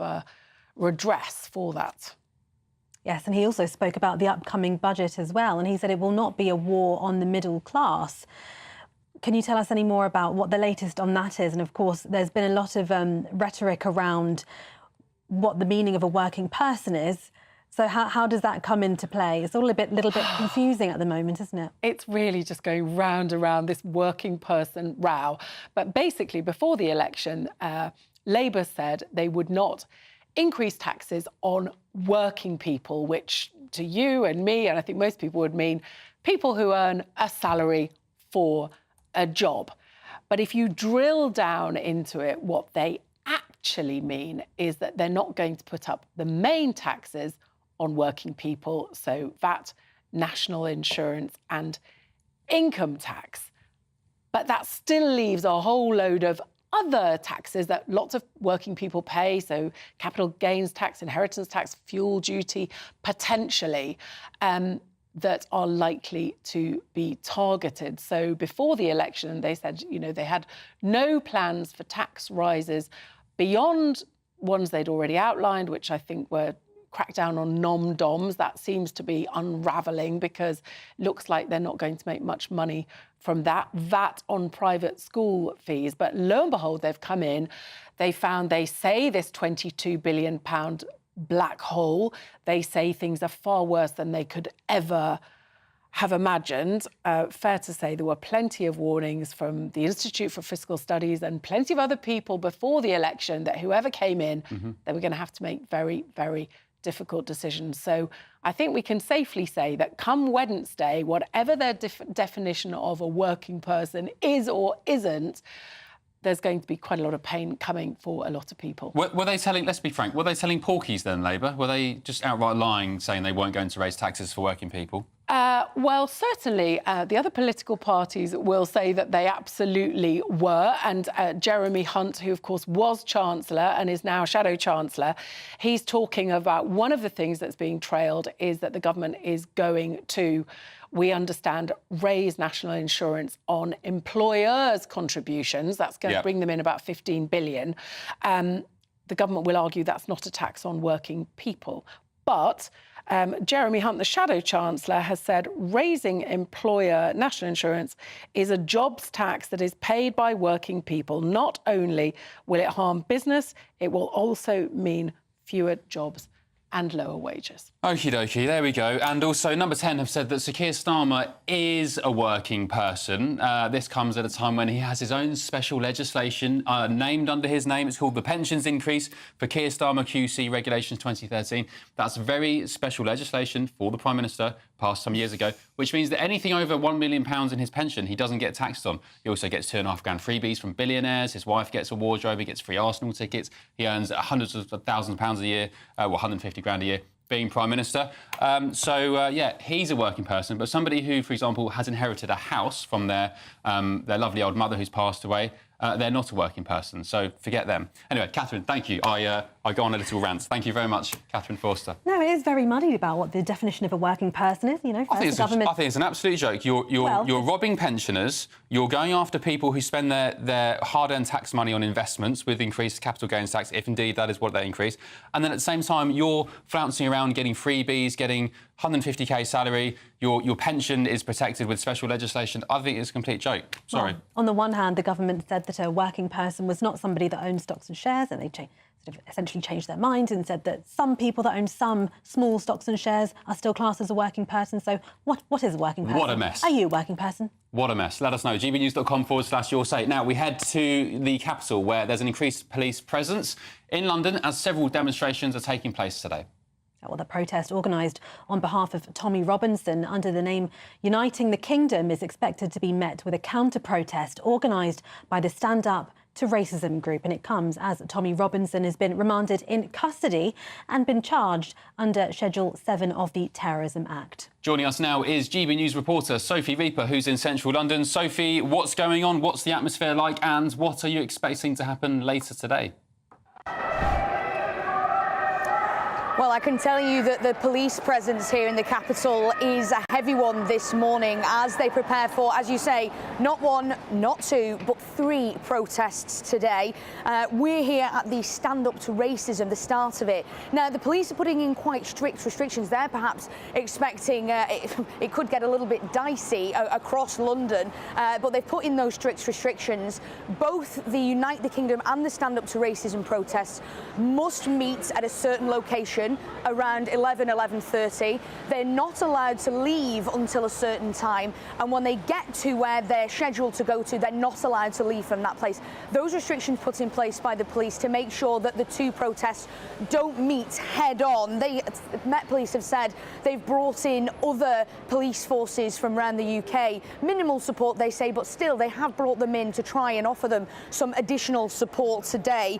They say there's going to be a significant policing presence to ensure that those 2 opposing groups are kept apart. They've also put preemptive conditions in place under the Public Order Act to try and minimise any potential trouble. Now, those are going on today, but also there's that 3rd protest by United Friends and Family. They say that they're marking 25 years of fighting for justice and remembering our loved ones who died at the hands of the British police, the state, or due to negligence. Now, we expect the family of Chris Cabba to be attending that particular protest today. So we're going to be here in central London bringing you all the latest from all 3 protests today as they take place here in the capital city. All right, Sophie, thank you for that update. Yeah, my mother-in-law texted me. She's driving up to Scotland and she stopped at some services in the Midlands somewhere, and she said there is buses full, coach full, maybe 6, 7 coaches full of so-called anti-fascist protesters on their way to London. I don't know who paid for them or, or where they're going to or what their intentions are. But it's funny, isn't it? This is described as a peaceful march in London. There was one a couple of months back organised by Tommy Robinson as well, and it went really without a whimper.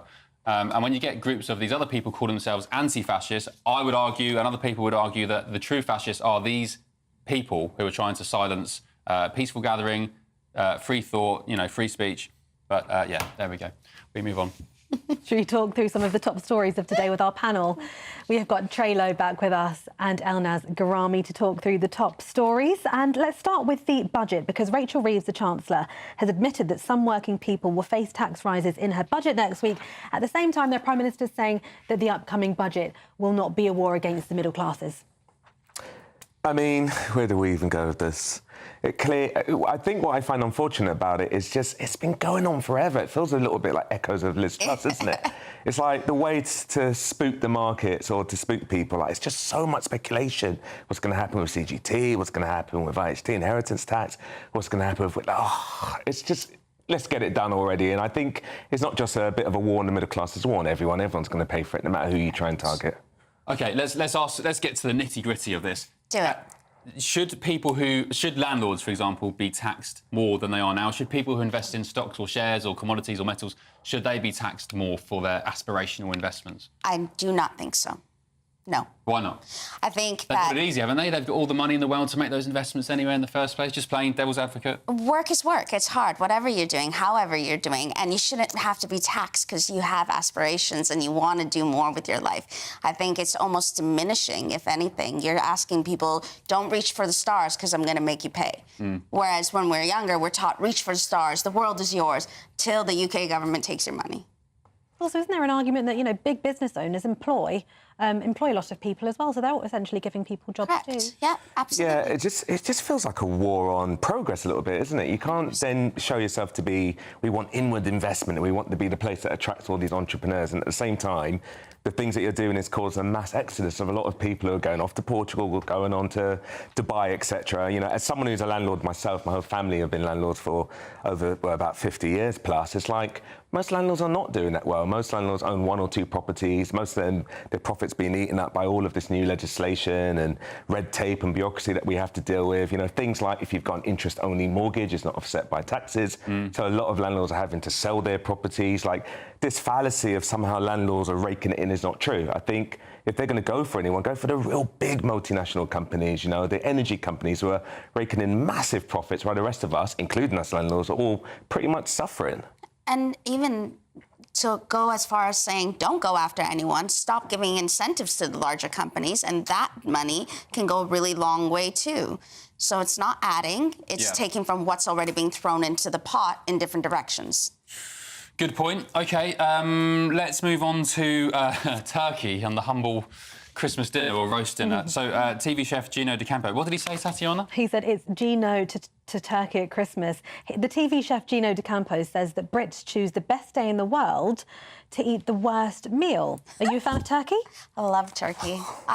If it's done right, it's delicious. If it's done right. If it's done right, it's delicious. Woo. And if it's not, it can be dry. It's just dry. And you're just chewing and you're chewing. And Boxing Day comes along and you're still chewing. It's but like... then the next day you whip it up with some mayo, some spring onion, and all of a sudden it's a whole new sandwich salad. Why do we do it? Well, I did some Googling this morning, and it turns out that Henry VIII was the first British monarch to eat turkey at Christmas. And so I think it's more of a traditional thing. I was wondering if it was a religious thing or something like that. It's just tradition, I think. Wow, so, somebody mentioned that on your say as well. They said Henry VIII, another Henry VIII tradition. Do you know why men only do the first button on their blazer jacket? No.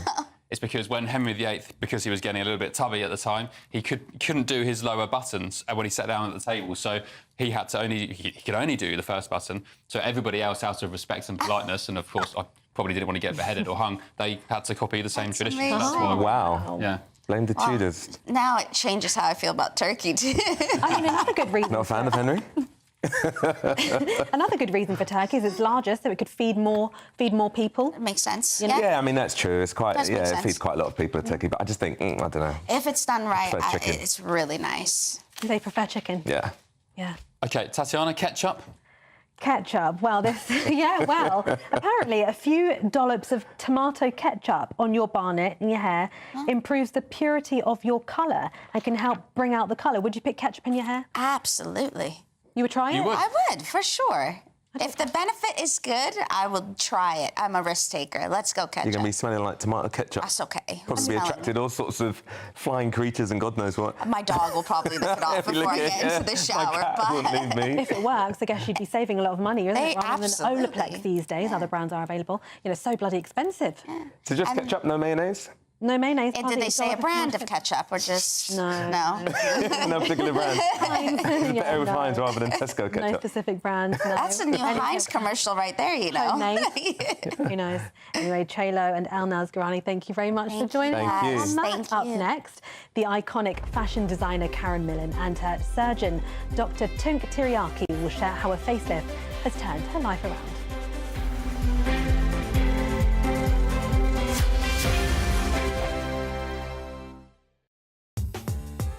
I'm Christopher Hope. From pop stars to politicians, I'll interview anybody in a pub who's got a political opinion. Join me every Friday on Spotify, Apple Podcasts, YouTube or gbnews.com, or wherever you get your podcasts. This is GB News, the People's Channel. Headliners. Tomorrow's papers tonight. Every night from 11 p.m. Some controversial film news. Someone has hired an actor who's white. What the hell is going on? Let me just fix my hair. Let me just come away. So, Wuthering Heights film stirs controversy after white actor, he's white, chosen to play Heathcliff. Is that your Humza Yusuf impersonator? That is, that's my Chinese accent. Experts have gone, oh no, there's a lot of, in recent years, he's definitely black or mixed race because he was found in Liverpool. And as you know, everybody in Liverpool is black or mixed race. No, I mean, have you read the novel? God, no. Right, well, I have. And the novel itself does say, quite explicitly, that he is dark-skinned. Yeah. That the implication is that he's of Romani origin. So he wouldn't be whiter than white, you know. So, I mean... that's fine. Yeah. So I wouldn't say that casting... But on the other hand... This guy's Spanish. His origin's Spanish. Do you remember when there was a black Anne Boleyn for a Channel 5 miniseries? That seems to be more egregious, because, I tell you what, Anne Boleyn definitely wasn't black. You racist. No, I almost feel sorry in this story because you're kind of damned if you do, damned if you don't now. Because if they'd have, it's not like he's a bit of an anti-hero, right? It's not like a good all-round. He's not a good guy. So if you go, right, we definitely need to cast someone black for this. What? Why are you picking just black people to play someone with so many character flaws? Or you go, why? Like they did with Darth Vader. Yes, that's right. He was played by the Green Cross Code Man. Just the voice was done by... That's true. Yes, it was the Green Cross Code Man. I wonder what they were saying there. Have you ever seen the videos of the original audio Star Wars? No. So you've got, I can't remember his name, but you've got the Green Cross Code Man going like, I find your lack of faith disturbing. Yeah. No, Luke, I am your father. They should have left it as it was. This is the difference between me. We're talking about Star Wars. You're like, oh, have you read Bronte, Wuthering, whatever? She only wrote one novel, Josh. You could do with the courtesy of reading it. I'll read it straight after I finish your one. And it's actually brilliant. The People's Channel. In the GB newsroom, we bring you the news as it happens. With our team of dedicated journalists across the UK. We're ready to keep you up to date with what's happening every half an hour, every single day. Bulletins here on GB News. The People's Channel. Britain's news channel. We're proud to be GB News, the People's Channel. And as you know, we always love to hear your views. Now, there's a new way of getting in touch with us at gbnews.com/yoursay. By commenting, you can be part of a live conversation and join our GB News community. You can even talk to me, Bev Turner, or any of the members of the GB News family.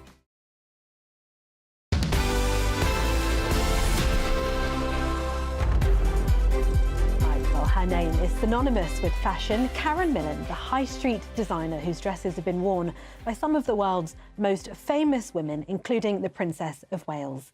Yes, but in a recent Daily Mail interview conducted by our showbiz juggernaut, as I call her, Steph Tetchy, 63-year-old Karen confessed she isn't immune from worries about her appearance. Well, this summer, Karen took the plunge with a £35,000 facelift using the very latest surgical techniques. Now, to hear more of her story, we're delighted to be joined by Karen herself and consultant plastic surgeon Dr. Tunç Tiryaki, co-founder of the London Regenerative Institute. Thank you so much for joining us, both of you. Morning to you both. And you look fantastic. And I was just saying how fantastic you look, and you said you feel fantastic. I do, I absolutely do, yeah. Regenerated. Yes, that's the main thing, isn't it? So how did you two get together?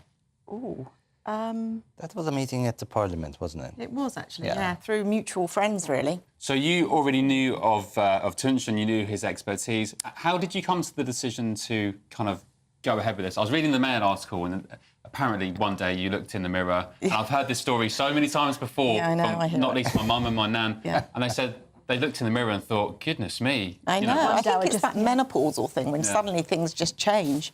And yeah, for me, it was coming out of lockdown almost, where I was probably on the back end of menopause. And I just suddenly looked in the mirror and it was like, oh my God, what's happened to me? Because I guess you still, I mean, for me, I'm 35, I still feel like a 20-year-old or even an 18-year-old. Does that change as you get into sort of your... Unfortunately not, right?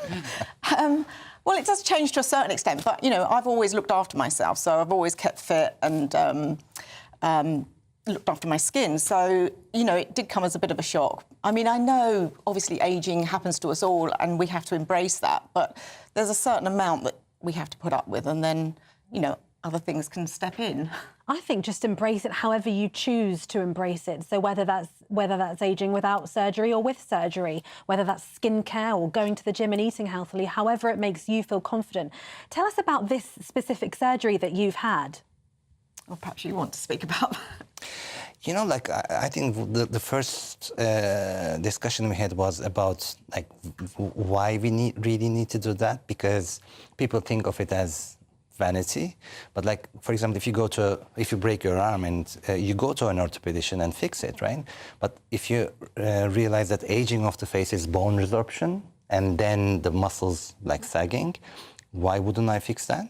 And there's the before and after pictures on screen now, so yeah, incredible results actually, Doctor. Yeah. You've done a sterling job there. Not that you weren't beautiful before, of course, but you can see the difference. We carved it out back, right?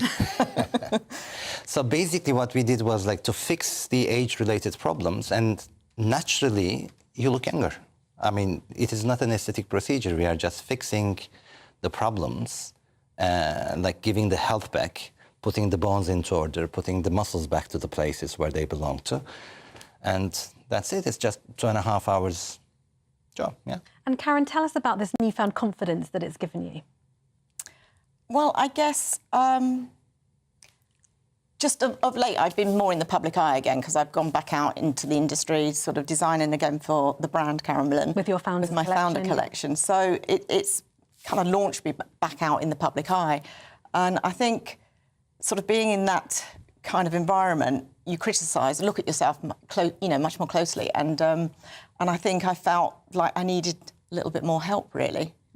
Well, you look amazing. You look fantastic. Thank you. And has it given you that confidence to get back into it? Because I know a few years back you've openly spoken about the adversity that you went through, especially after selling the business. So where are you with all of that, and what kind of headspace are you in?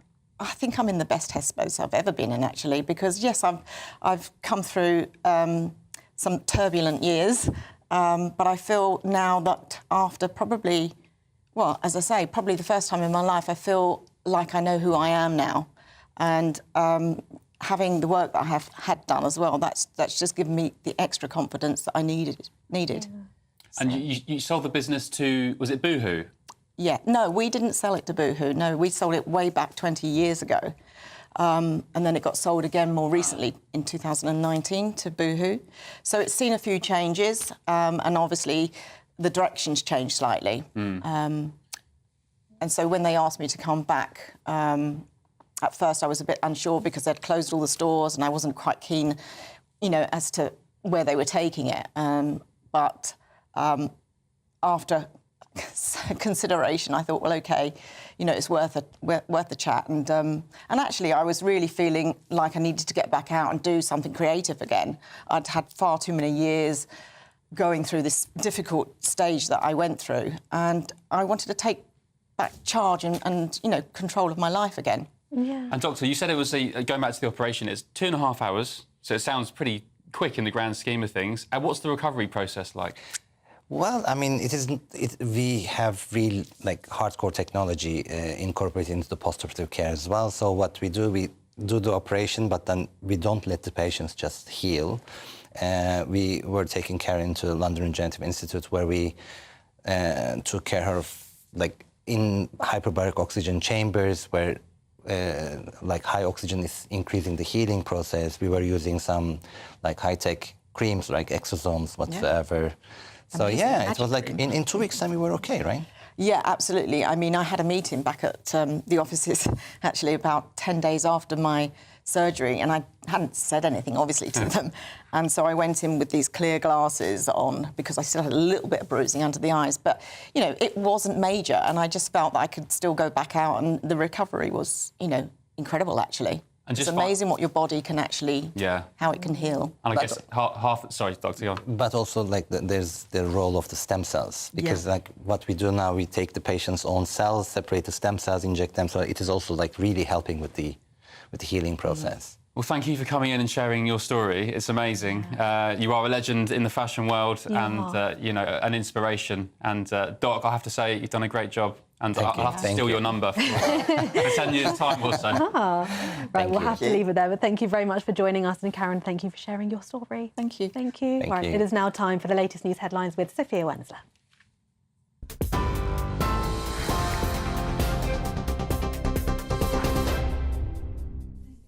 It's 11:33. These are your headlines from the GB newsroom. Downing Street says escalation is in no one's interest after Israel conducted precise strikes on military targets in Iran overnight. The retaliatory strikes against the Iranian regime come after Tehran launched a barrage of more than 180 ballistic missiles at Israel 3 weeks ago. Terror group Hamas has condemned Israel's attack on Iran as an escalation, calling it a violation of Iran's sovereignty and a threat to regional security. But the IDF says they'll do whatever necessary to defend the state. Meanwhile, the Prime Minister, Sir Keir Starmer, has said the UK is monitoring the live situation and warned Iran not to respond. Israel does have the right to defend itself, but we are urging and have been urging all sides to show restraint. Iran should not respond. We will continue to work with allies to de-escalate the situation across the region. In other news, the Prime Minister has denied he was plotting a war against Middle Britain after suggestions that those who make an income from property or shares do not fall within his definition of working people. It comes after the Chancellor insisted that Sir Keir Starmer is a working person and could be among those protected from the government's controversial tax hikes in the upcoming budget. The Prime Minister has given a press conference as the Commonwealth Summit in Samoa draws to a close after the UK failed to keep language on reparations out of the joint statement signed by attending nations. Sir Keir Starmer addressed the issue, insisting that there had been no discussions about money at the major summit. The Prime Minister downplayed the prominence of reparatory justice on the agenda of the gathering, saying talks about climate resilience had instead been the absolute priority. And Phil Lesh, the founding member of the US rock band The Grateful Dead, has died at the age of 84. The bass player featured in the original lineup of the band alongside Jerry Garcia, Bob Weir, Bill Kreutzmann and Ron McKernan. The musician's official Instagram account said he passed peacefully this morning. He was surrounded by his family. Those are the latest GB News headlines. More in half an hour. For the very latest GB News direct to your smartphone, sign up to News Alerts by scanning the QR code or go to gbnews.com/alerts. Wow, what a legend, Karen Millen. As someone said on gbnews.com/you'll say, you didn't say how much the surgery was. We did in our intro. It was £35,000. Money well spent. Money well spent, yeah. She looks amazing and she said she feels great too, and it wasn't too invasive as well. She said the healing time was good, so, you know. And I think as I'll be down there next week. Some people may not agree with surgery. Maybe you want to do other things. Maybe you just try and sleep more or drink more water or whatever, go on some camp somewhere, I don't know. But whatever you do, I think as long as you feel good inside and you're happy inside, that's the most important thing. You should do do things for yourself and not, to please other people. Yes, it doesn't matter what other people's opinions are, and as long as you're happy. Right, should we move on? Yes, the clocks apparently are going back overnight. Lots of us will be looking forward to gaining an extra hour, but not for some parents, because according to new research, 3/4 of tired parents won't see the benefit, and I concur with that. Oh, many of us. Hello, welcome to your GB News weather update from the Met Office. We have a three-way split in the weather today. Sunny for some, grey in the southeast, with rain in the northwest. Having a look at the bigger picture then, we've got frontal systems towards the southeast, bringing cloudier skies here. And then we have this cold front bringing increasing amounts of cloud towards the north and west. So a damp afternoon for some of us, especially towards the southeast, patchy outbreaks of rain, cloudier skies here, and towards the northwest, this band of more persistent and heavy rain moving southeastwards. But in between, across much of northern England, Wales and the southwest of England, plenty of sunshine on offer, and we could see highs reaching up to 15 or 16 degrees. So as we go through Saturday afternoon, we have bands of heavy rain pushing its way southeastwards across much of Scotland. Behind that, blustery showers coming through and also turning much chillier. Across Northern Ireland, some early evening sunshine across the far west, but outbreaks of rain still continuing to push their way south and eastwards. Some early evening sunshine across parts of Wales and the southwest of England, but across parts of the southeast staying cloudy here, but the cloud will gradually ease. We may see some mist and fog developing, and then this band of cloud and rain will sink its way southwards into parts of Wales, into the Midlands, but generally starts fizzling out as it does so to bring many places a dry and clear night, but it will be feeling colder out there. So as we start Sunday morning, it will be a bright but chilly start to the day. Any mist and fog patches are soon lifting. So that leaves plenty of autumnal sunshine out there across much of England and Wales, but another system moving through, so bringing cloud and outbreaks of rain across Northern Ireland and much of Scotland to end Sunday, feeling chillier for all of us, highs of 14 degrees. Bye-bye. Mark Dolan tonight is your weekend dose of news, debate and entertainment. This sounds like a wild conspiracy theory. Don't miss My Big Opinion. Mark meets and My Take at 10. Democracy is a funny old thing. And we don't do boring, not on my watch. I just won't have it. Let's go and get another glass of that bubbly. You've earned it. That's Mark Dolan tonight, Saturday and Sunday, 9 to 11, only on GB News, the People's Channel, Britain's news channel. Welcome to State of the Nation, daily plunge into the stories shaping our country. I'm Jacob Rees-Mogg, and Monday to Thursday we bring you the insights, the facts, the truth about how our country is being governed. Because what happens in Downing Street matters down your street. Tune in to State of the Nation every Monday to Thursday, 8 to 9 o'clock. Only on GB News, the People's Channel, Britain's news channel.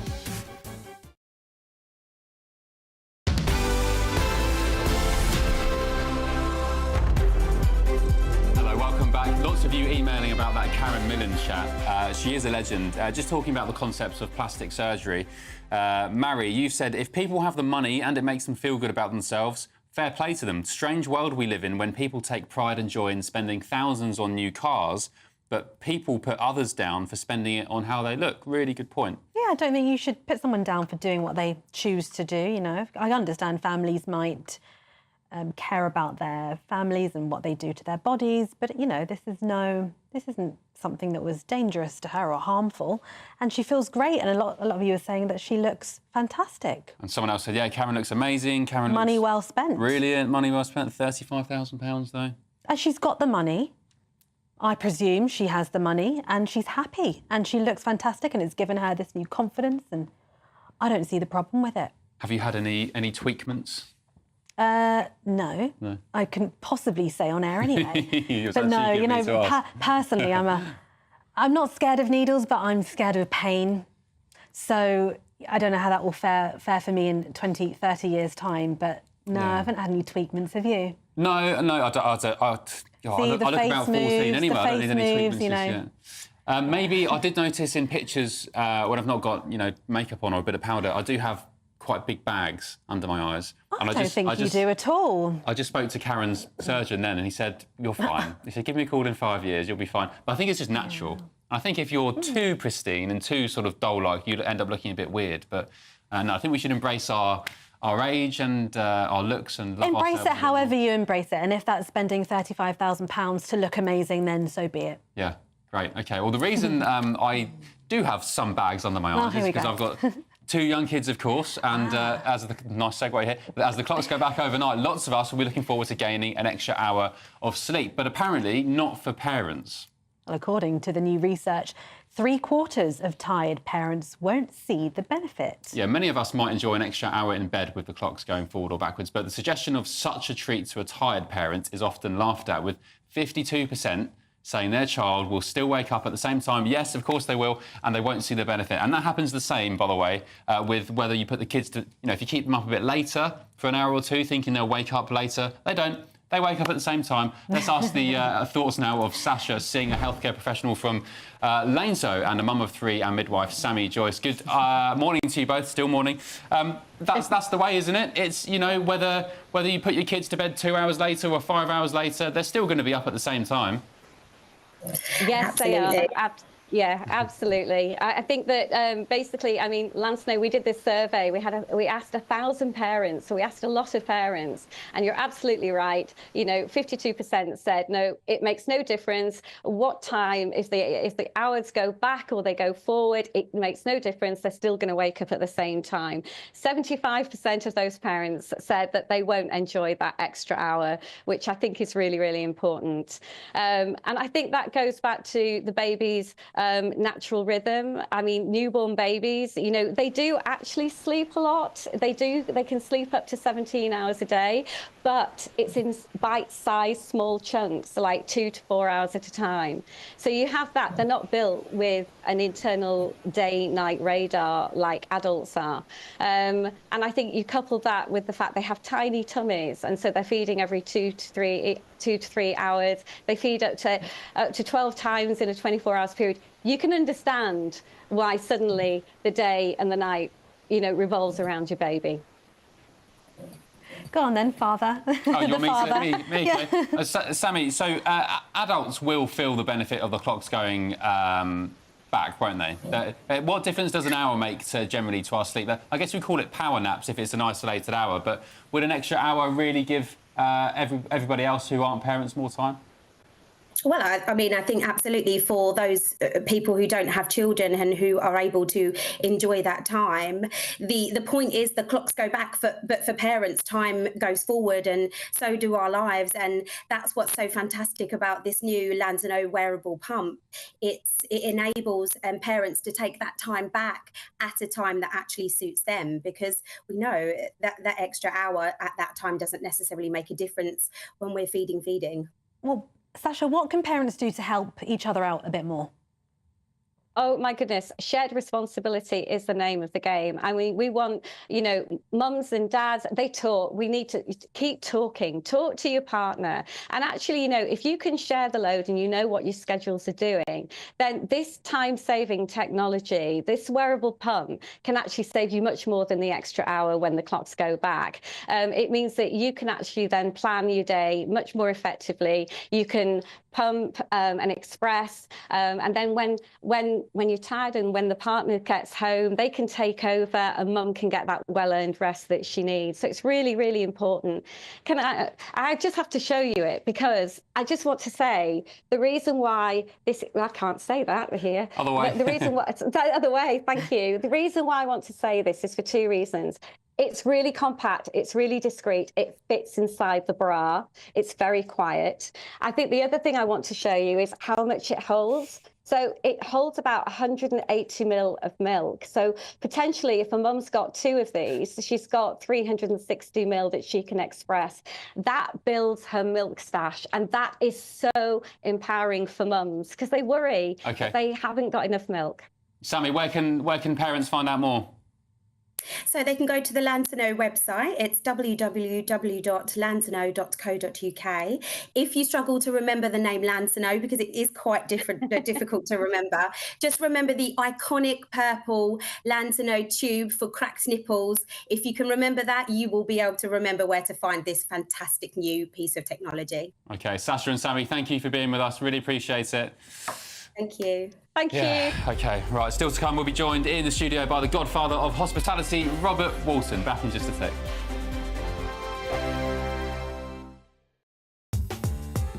I'm Christopher Hope. From pop star to politicians, I'll interview anybody in a pub who's got a political opinion. Join me every Friday on Spotify, Apple Podcasts, YouTube or gbnews.com, or wherever you get your podcasts. This is GB News, the People's Channel. This is GB News, Britain's news channel. Online dating apps are still the go-to for millions of British adults, with 1 in 10 using them to look for a romantic connection. Yes, are you one of them? Let us know. But with many apps introducing subscription fees and complex algorithms, the world of online dating has never been harder to navigate. So who better to join us to discuss this than Mr. Tinder himself, Stéphane Pierre Tomlin. You have been dubbed Britain's best-looking eligible bachelor. Yeah, so this happened back in 2016. Got an email from Tinder, and it was like, "You're the most swiped man on Tinder." So just explain to us, for viewers who don't know, what is swiping? What does that mean on Tinder? Yeah, so on Tinder, the app, if you swipe left, that means you don't like the person in front of you, and if you swipe to the right, that means you like that person. Do you mind still being associated with that? It's a good... Well, I mean, it made me who I am now, and I love sharing how I was successful, and now I'm like a dating expert. What's your situation now? Are you with anyone? Are you still single, paying the bill? So I'm seeing someone at the minute. Things are going well, and I'm a dating expert, so I'm always giving advice to people. Does she know your title of most swiped? Of course, who doesn't? It's quite hard. It's quite hard being the most swiped man on Tinder, because you get a label on you. So I find it harder than anyone else, to be honest. And where did you meet her? That's the big question. At an event. So not on Tinder? Not on Tinder, ironically. Yeah. So for all that troubled online, it's actually a real life rendezvous. Which I mean, I have met people on Tinder in the past, and it has worked. Well, it didn't work, but yeah. I need to know how to do the famous Stefan Smolder. That camera is not a camera. That is your best friend, that's your lover. So you really smiles from the camera, so it goes like this. GB News, the People's Channel. If you want your news to be straight talking... This is a nightmare for the Conservatives again. Down to earth. It's not just Nottingham where this is happening, is it? And most importantly, honest. Hard-working, middle-class taxpayers, they'll get their book thrown at them. Then catch me, Martin Daubney, Monday to Friday, 3 till 6 p.m. on GB News, Britain's news channel. This is Britain's Newsroom, where your voice matters. It's just astonishing. With expert analysis and honest opinion, we don't just keep you informed. We bring you unique perspectives you won't see anywhere else. Can't argue with any of that. When the news happens, it happens here. On Britain's Newsroom, weekdays from 9:30 a.m. Only on GB News.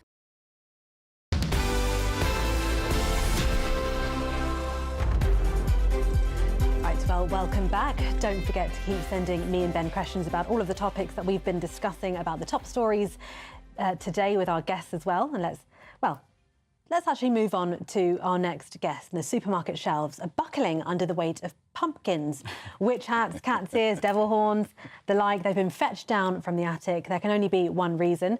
Halloween, the spooky celebration observed every year on the 31st, is here.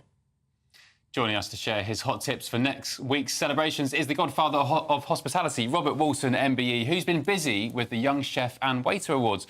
Robert, thank you for joining us. Thank you. We have a clip. Let me play this clip to you very quickly first. Okay. Have a quick look.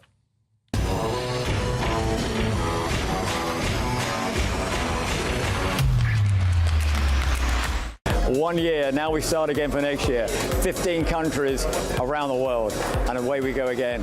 All over 2024, Young Chef, Young Waiter, here we come. So that's what I've just been doing. Yes. For the 2024, that was the 2023. And where was that, Monaco? So that World Finals were in Monaco. What was that like? How did that go? It was fabulous. It's nice being in Monaco. But it was, so we had 9 countries. This year we've got some more countries involved, but this year I've just done the Asia trip. So I went to Singapore, Thailand, and Hong Kong. So each country has their own competition. So now we have all of the countries ready to go back to Singapore. Singapore won last year. It feels like the Eurovision Song Contest, doesn't it? The Singapore won, and then we all go back to that country. But that's not going to happen every year. But this year, the World Final, so all of the countries that have taken part all head to Singapore, which includes India and USA. And just explain the concept very briefly for those who aren't familiar. It's finding the best young chefs and waiters, waitresses and in the world. mixologists. So young chef, young waiter, and young mixologists. Okay, let's get into it. Which nation has the best, say, waiter and waitresses? I'm well, really obviously, we haven't. I'm the chairman of the competition, and we haven't had the World Finals yet. Last year, who won last year? Last year, Singapore won. So that's why we're going to Singapore. Asia is incredible for service. Incredible for service. The UK is obviously amazing for produce. London is the hospitality capital of the world. Yeah. So we've got strong contenders. The USA is obviously huge into its hospitality. So we've got some strong contenders for this year's world champions. What makes a good waiter or waitress? What are some of the top principles? Funnily enough, it's exactly what Michael Portillo said. Oh, there we go. When I was here. It's exactly the same. Well, it's all about service now, isn't it? I mean, I think we now expect to have a really good meal wherever we go. Yeah. There is no reason why you shouldn't have a good meal. The produce in this country is absolutely second to none. And so why should you not have a good... So the only reason that something goes wrong is now in service. And service, you now are expecting to have very good service. Yeah. And again, why shouldn't you? And so it's not difficult to give somebody really good service. Smile to start with. That's the first thing. And then really just being attentive, but also being knowledgeable about the coming produce. Up with suggestions. So you'll go to restaurants and the waitress or waiter will say, well, this comes from here, or we've got this from here, or it's local. I come from Devon this morning. And you've got a brilliant hotel down there, haven't you? We have a lovely hotel down there called Langdon Court. And so the produce in Devon is incredible. And I try and buy everything locally. I mean, there is a limit, but I try. And we grow a lot as well at Langdon Court. We grow a lot of produce. I think you're quite right. Wherever you go in the world, I've been lucky enough to go to a few countries, and I think that the baseline premise of service, you know, whether you're having a meal or going into a hotel, you just want to feel some good energy and a smile, and to know, like, you know, they want you to be there, and you don't want to feel like a, you know, intrusive or a problem. It's like you're presenting. It's the same. You know, you've got to, you're smiling. You're happy. And if you're not happy, you're not going to be enjoying your job. I always think you always remember good service. Sometimes if your food hasn't been perfect, you might give that place the benefit of the doubt. Totally. Because of the service. We're just fast running out of time, Robert. Thank you for being with us. That was fine. Very much appreciate it. Lovely, we'll thank catch up you. soon. And thank you at home for being with us this Saturday morning. Hope you have a pleasant weekend. Dawn Neeson is next.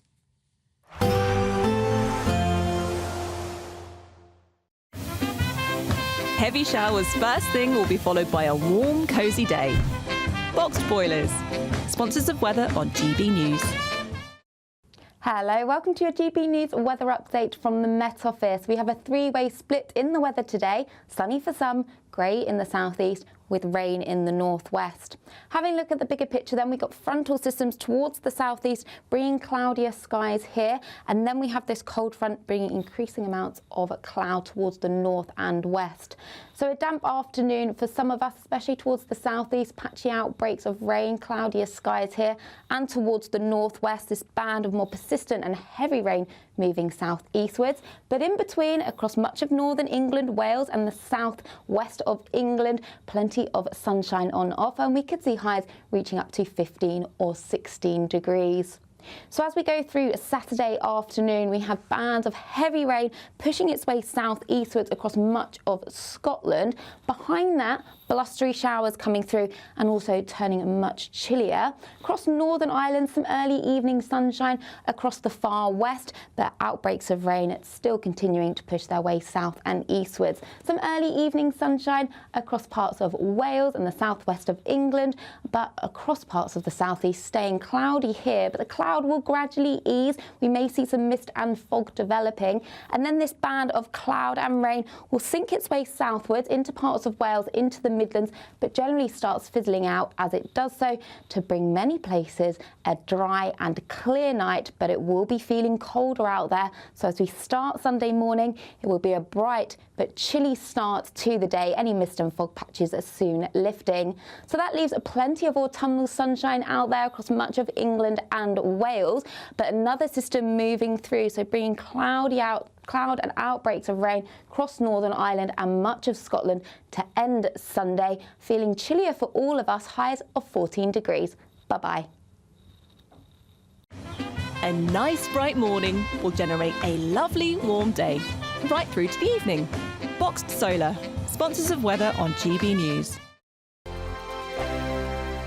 We're giving you the chance to win everything you need to celebrate the festivities. There's £20,025 in tax-free cash. There's £5,000 to spend on gifts for all the family. There's £500 to spend in your favourite supermarket. And a festively themed GB News goodie bag. We'll get it all to you in time for the big day. For your chance to win, call 0903 681 3232. Calls cost £2 plus your network access charge. Text cash to 63232. One entry costs £2 plus one standard network rate message, or text bonus to 63232. 5 entries cost £5 plus one standard network rate message. You can enter online at gbnews.com/win. Entries start from just £2, or post your name and number to GB09 PO Box 8690 Derby DE1 9TT. UK only. Entrance must be 18 or over. Lines close at 6 p.m. on the 22nd of November. Please check the closing time if listening or watching on demand. Good luck.